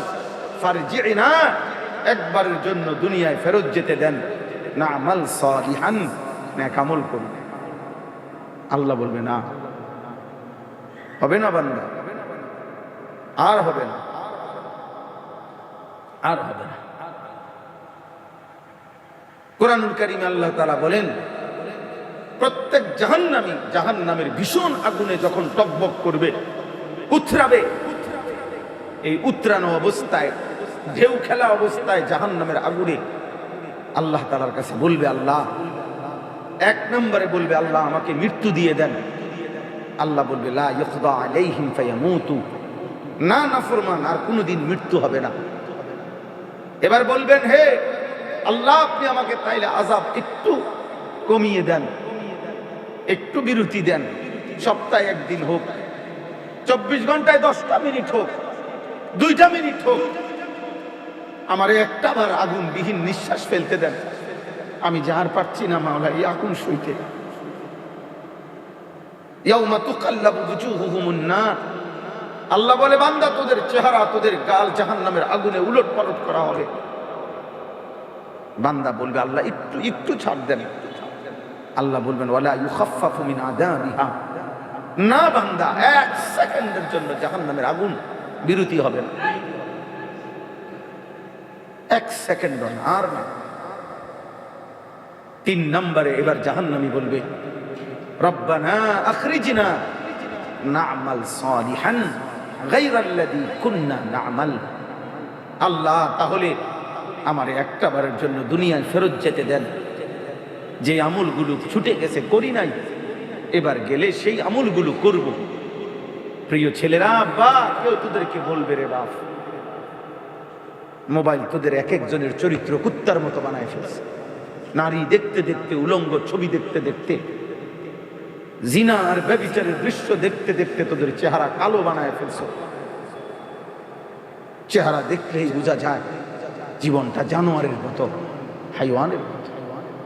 কত দিন গেছে সেজদা নাই, কত রাত গেছে আল্লাহকে একটা সেজদা দেওয়া নাই, কত দিন গেছে একটা সেজদা দেওয়া নাই। সেজদা বিহীন জীবন জানোয়ারের জীবন, সেজদা বিহীন জীবন কুত্তার জীবন, সেজদা বিহীন জীবন কুত্তার জীবন, সেজদা বিহীন জীবন জানোয়ারের জীবন, সেজদা বিহীন জীবন অভিশপ্ত জীবন, মালউনের জীবন।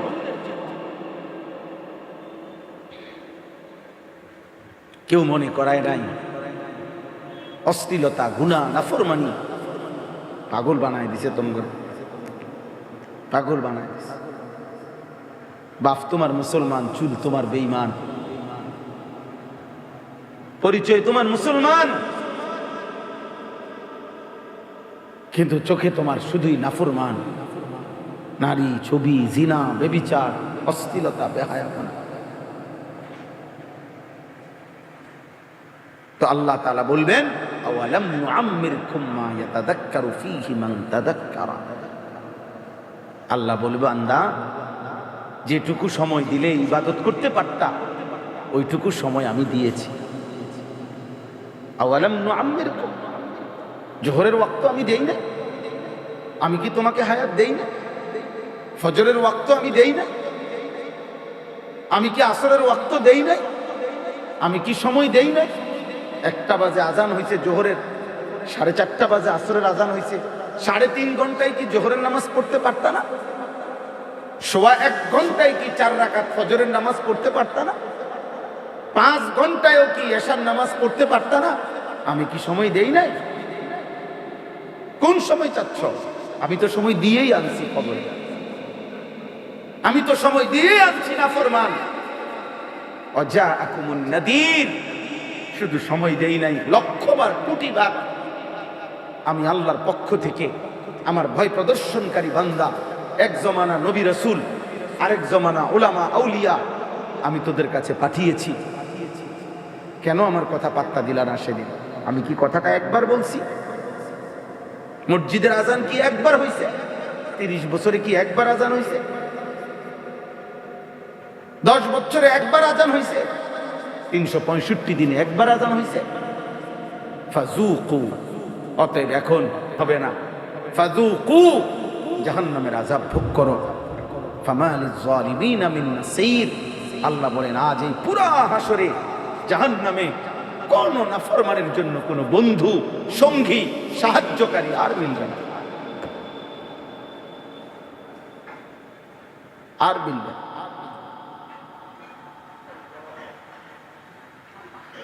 প্রিয় ভাই আমার, বাবা আমার, অতএব হায়াত একবারই, জীবন একবারই। এটুকু সময়ের যদি আমরা কদর না করি আর মিলবে না।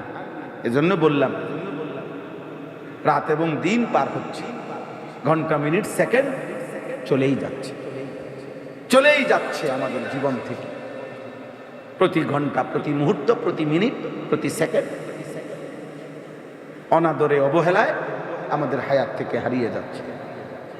আমাদের শরীর প্রতি মুহূর্তে হয় মৃত্যুর দিকে, নয় দুর্বলতা, অসুস্থতার দিকেই যাচ্ছে। হয় মরতে হবে, নয়তো ধীরে ধীরে কি হইতে হবে? দুর্বল, অসুস্থ, বৃদ্ধ, এটাই হইতে হবে। এটাই আমাদের পরিণতি, এটাই আমাদের গণ। আওয়ালাম নুআম্মিরু ওমান নুআম্মিরহু নুনাক্কিসহু ফিল খালক। আল্লাহ বলে যাকে আমি হায়াত লম্বা দিয়েছি তাকে আমি আবার প্রথমবারের মতো দুর্বল বানায় ফেলছি। প্রথম যখন ছোটবেলা ছিল তখন যেমন দুর্বল ছিল, আবার যখন লম্বা হায়াত দিয়া 70 বছর পর্যন্ত হায়াত দিছি, এবার আবার আগের মতো দুর্বলে কি বানায় ফেলছি। 70 বছরের বুড়া এখন দুর্বল, 80 বছরের বুড়ো চাচা এখন দুর্বল। লিকাইলা ইয়ালামা মিন বাদি ইলমিন শাইআ, আল্লাহ বলেন অনেককে আমি এতটা দুর্বল বানাই, কোরআনে আছে, অনেককে আমি এতটা বৃদ্ধ বানাই যে একটা পর্যায়ে সে আর বিগত 60 বছরের, 70 বছরের কিছুই মনে থাকে না।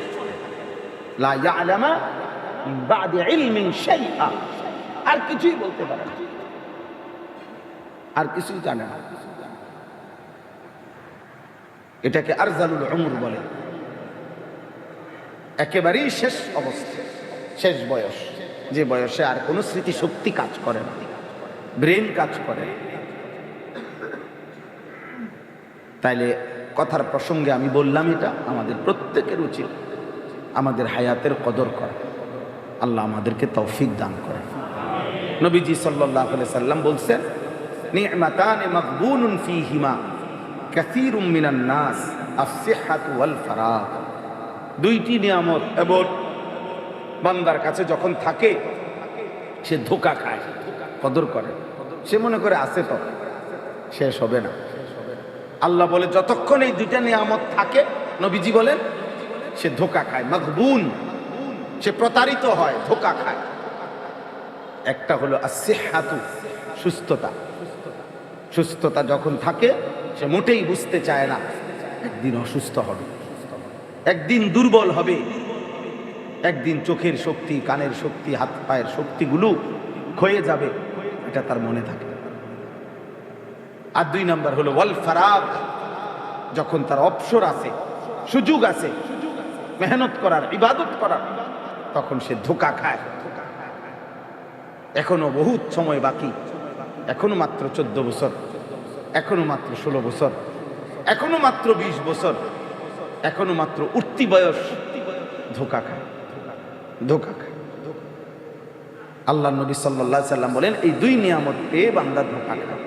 একদিন দেখে সুস্থতাও নাই অথবা হায়াত নাই, হয় দুর্বল হয়ে গেছে আর নয়তো কবরে চলে গেছে, কবরে চলে গেছে। আল্লাহ আমাদেরকে বুঝ দান করে। আমাদের এটা প্রত্যেকের, একটা ছেলে ভাবো আপনি, এমন সুন্দর জীবন কেন নষ্ট করে দিবা?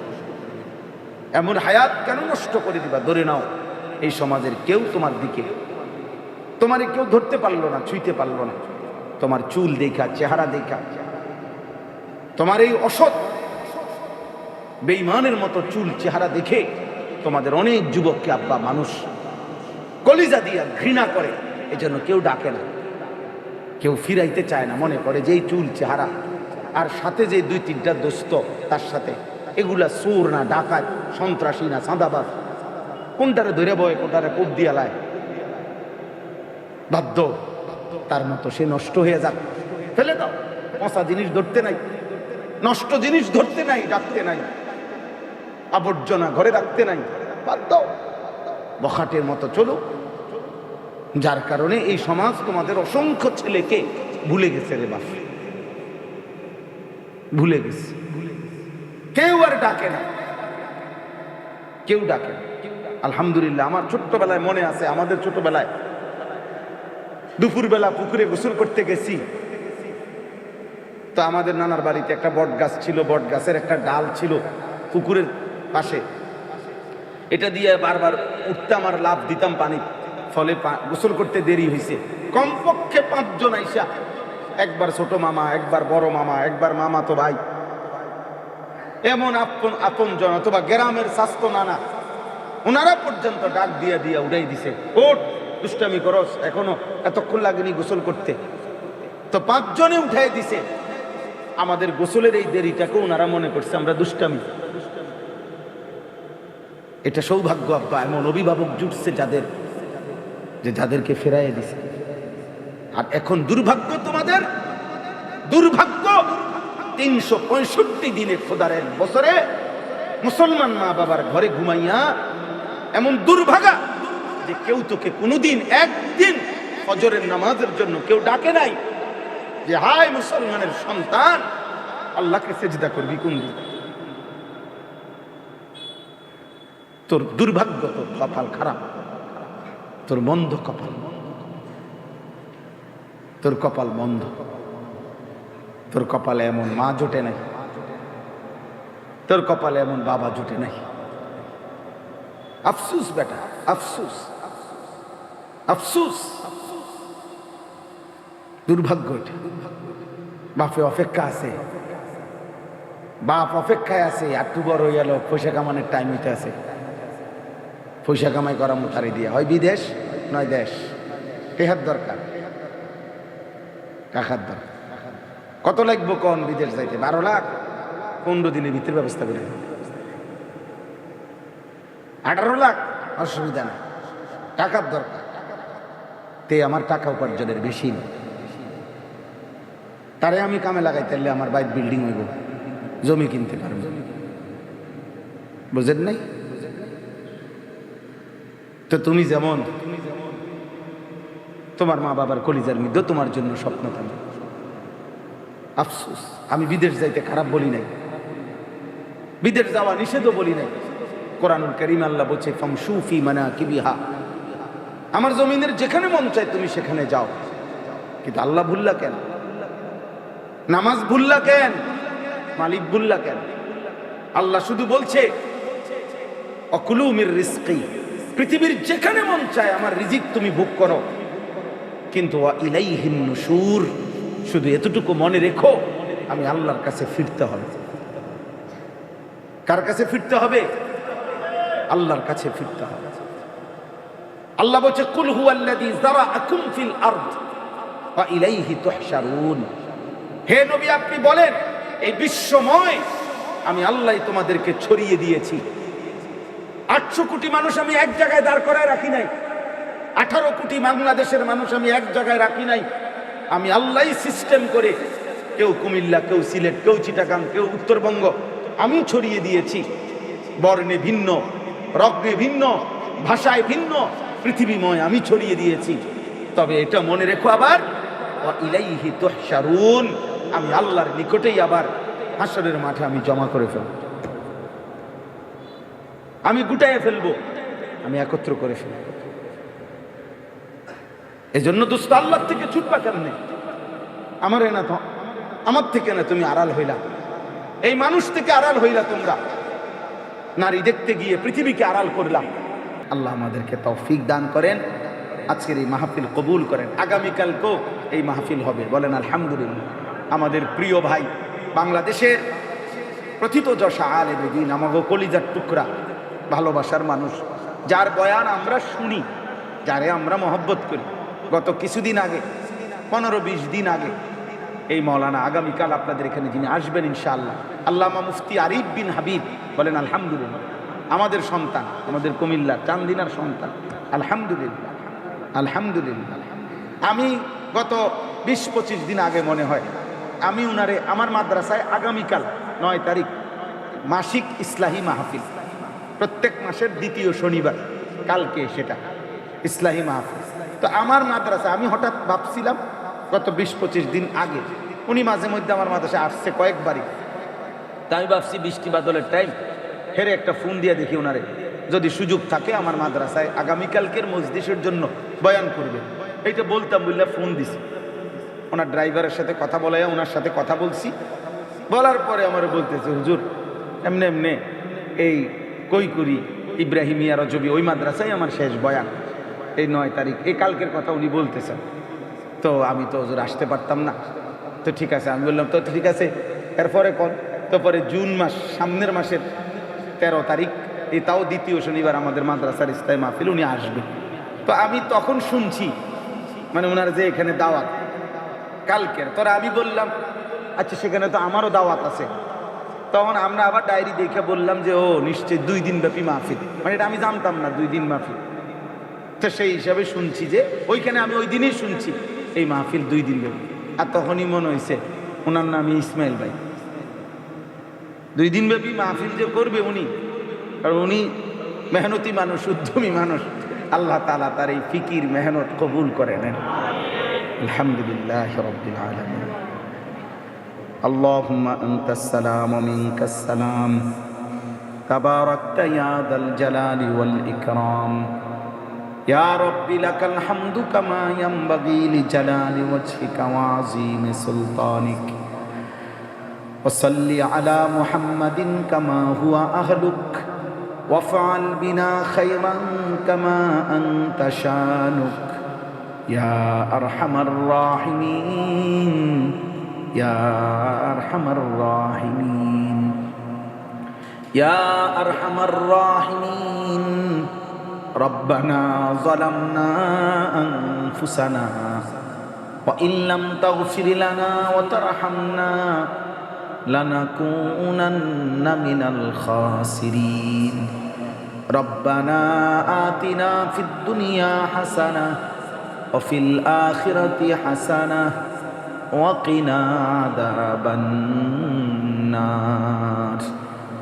রব্বানা ওয়া আতিনা মা ওয়া'আদতানা আলা রুসুলিক ওয়া লা তুখজিনা ইয়াওমাল কিয়ামাহ ইন্নাকা লা তুখলিফুল মি'আদ।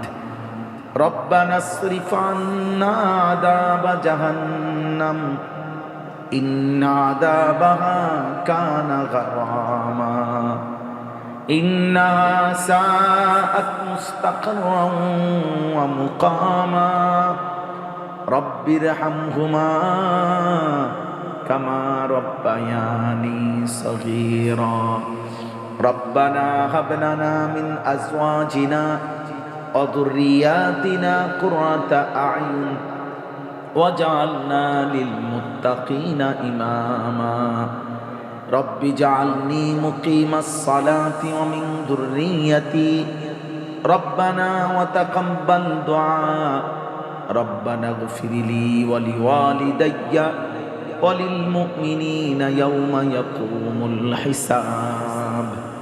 মাওলায়ে কারীম আপনি মাফ করে দেন, মেহেরবান মাওলা আপনি মাফ করে দেন। রাত অনেক গভীর মাওলা, অন্ধকারের চাদর দিয়ে পৃথিবী ঢেকে গেছে মাওলা। আপনার লক্ষ কোটি কোটি বান্দা ঘুমিয়ে আছে মাওলা। অল্প কয়েকজন নাফরমান গোলাম এখনো জেগে আছি মাওলা। আপনার কথাই শুনছিলাম, আখিরাতের ভয় করছিলাম, জাহান্নামের ভয় করছিলাম। চক্ষু বন্ধ করে ভেবে দেখলাম মাওলা পেছনের জিন্দিগি নেকি বলতে কিছুই নাই মাওলা।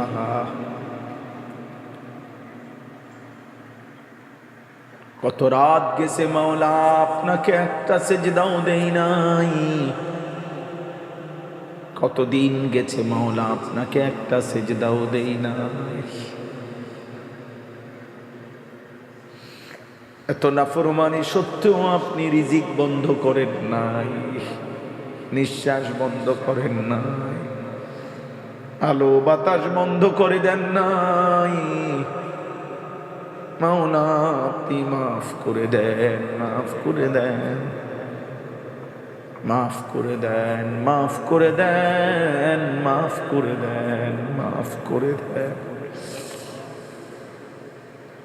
আযাব দিলে আপনার কোনো লাভ নাই, মাফ করে দিলে আপনার কোনো ক্ষতি নাই।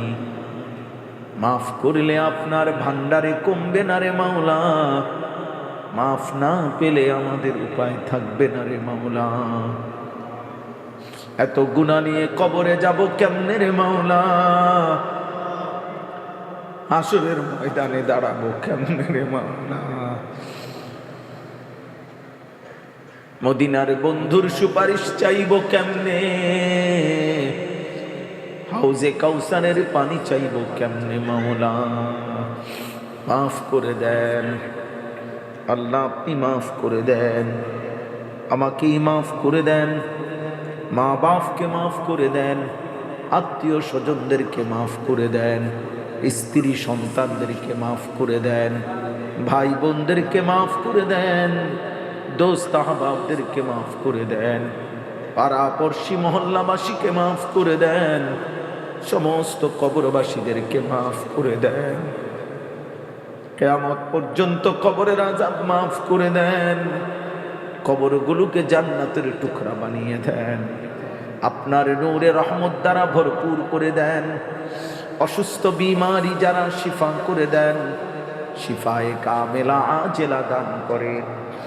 আমরা যারা বেঁচে আছি আমাদেরকে ঈমান আমল দান করেন, ইজ্জত আফিয়ত দান করেন, তাকওয়া তহারত দান করেন, হিম্মত ইস্তেকামাত দান করেন, সেজদাওয়ালা কপাল বানিয়ে দেন, সেজদাওয়ালা কপাল বানিয়ে দেন।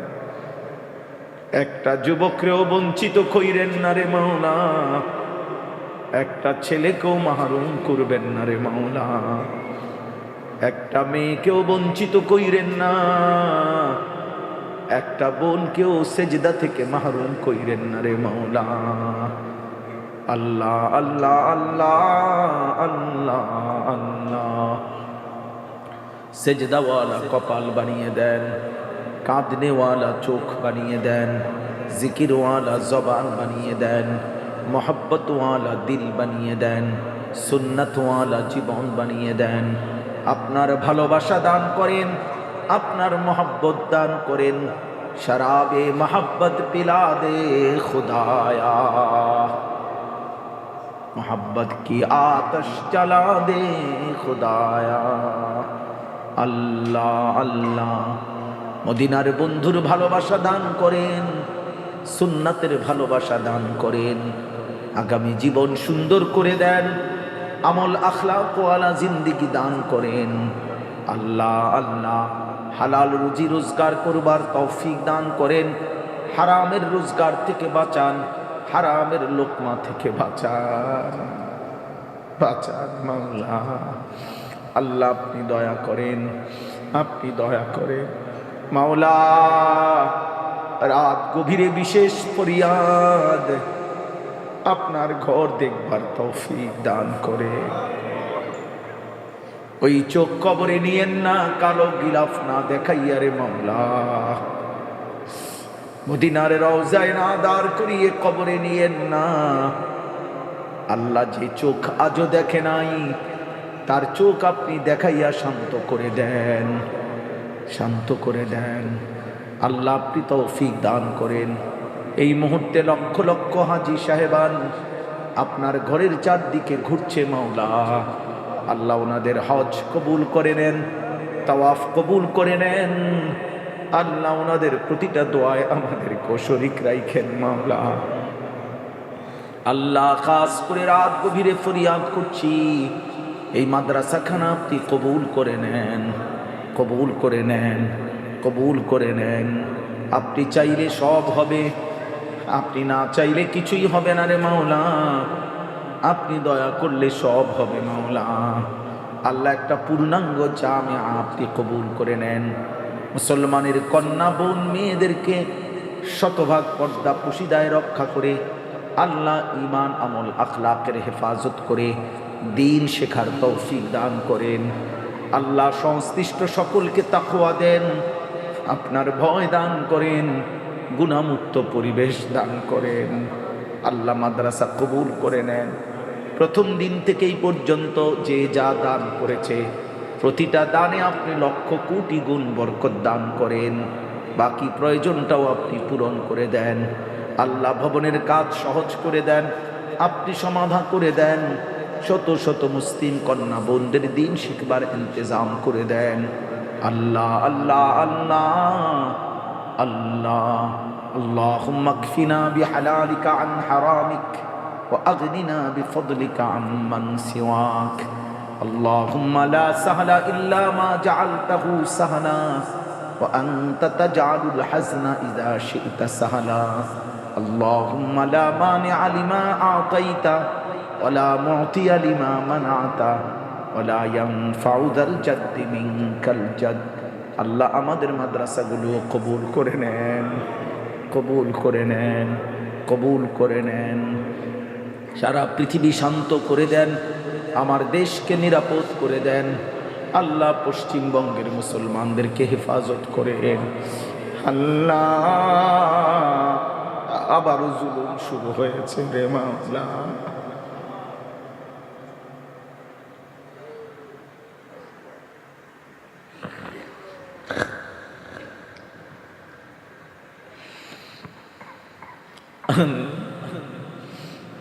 আল্লাহ বারবার মুমিনের রক্ত ঝরছে জমিনে মাওলা।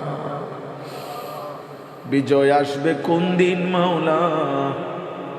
কালেমার বিজয় আসবে কোন দিন মাওলা? বিজয় আসবে তো জানি মাওলা। আল্লাহ মুমিনের জান মাল আপনি হেফাজত করেন। রব্বির হামহুমা কামা রব্বায়ানি সগীরা। সাল্লাল্লাহু তাআলা আলা খাইরি খালকিহি মুহাম্মাদিন ওয়া আলিহি ওয়া আসহাবিহি আজমাইন। সুবহানা রাব্বিকা রাব্বিল ইজ্জাতি আম্মা ইয়াসিফুন ওয়া সালামুন আলাল মুরসালিন ওয়ালহামদুলিল্লাহি রাব্বিল আলামিন।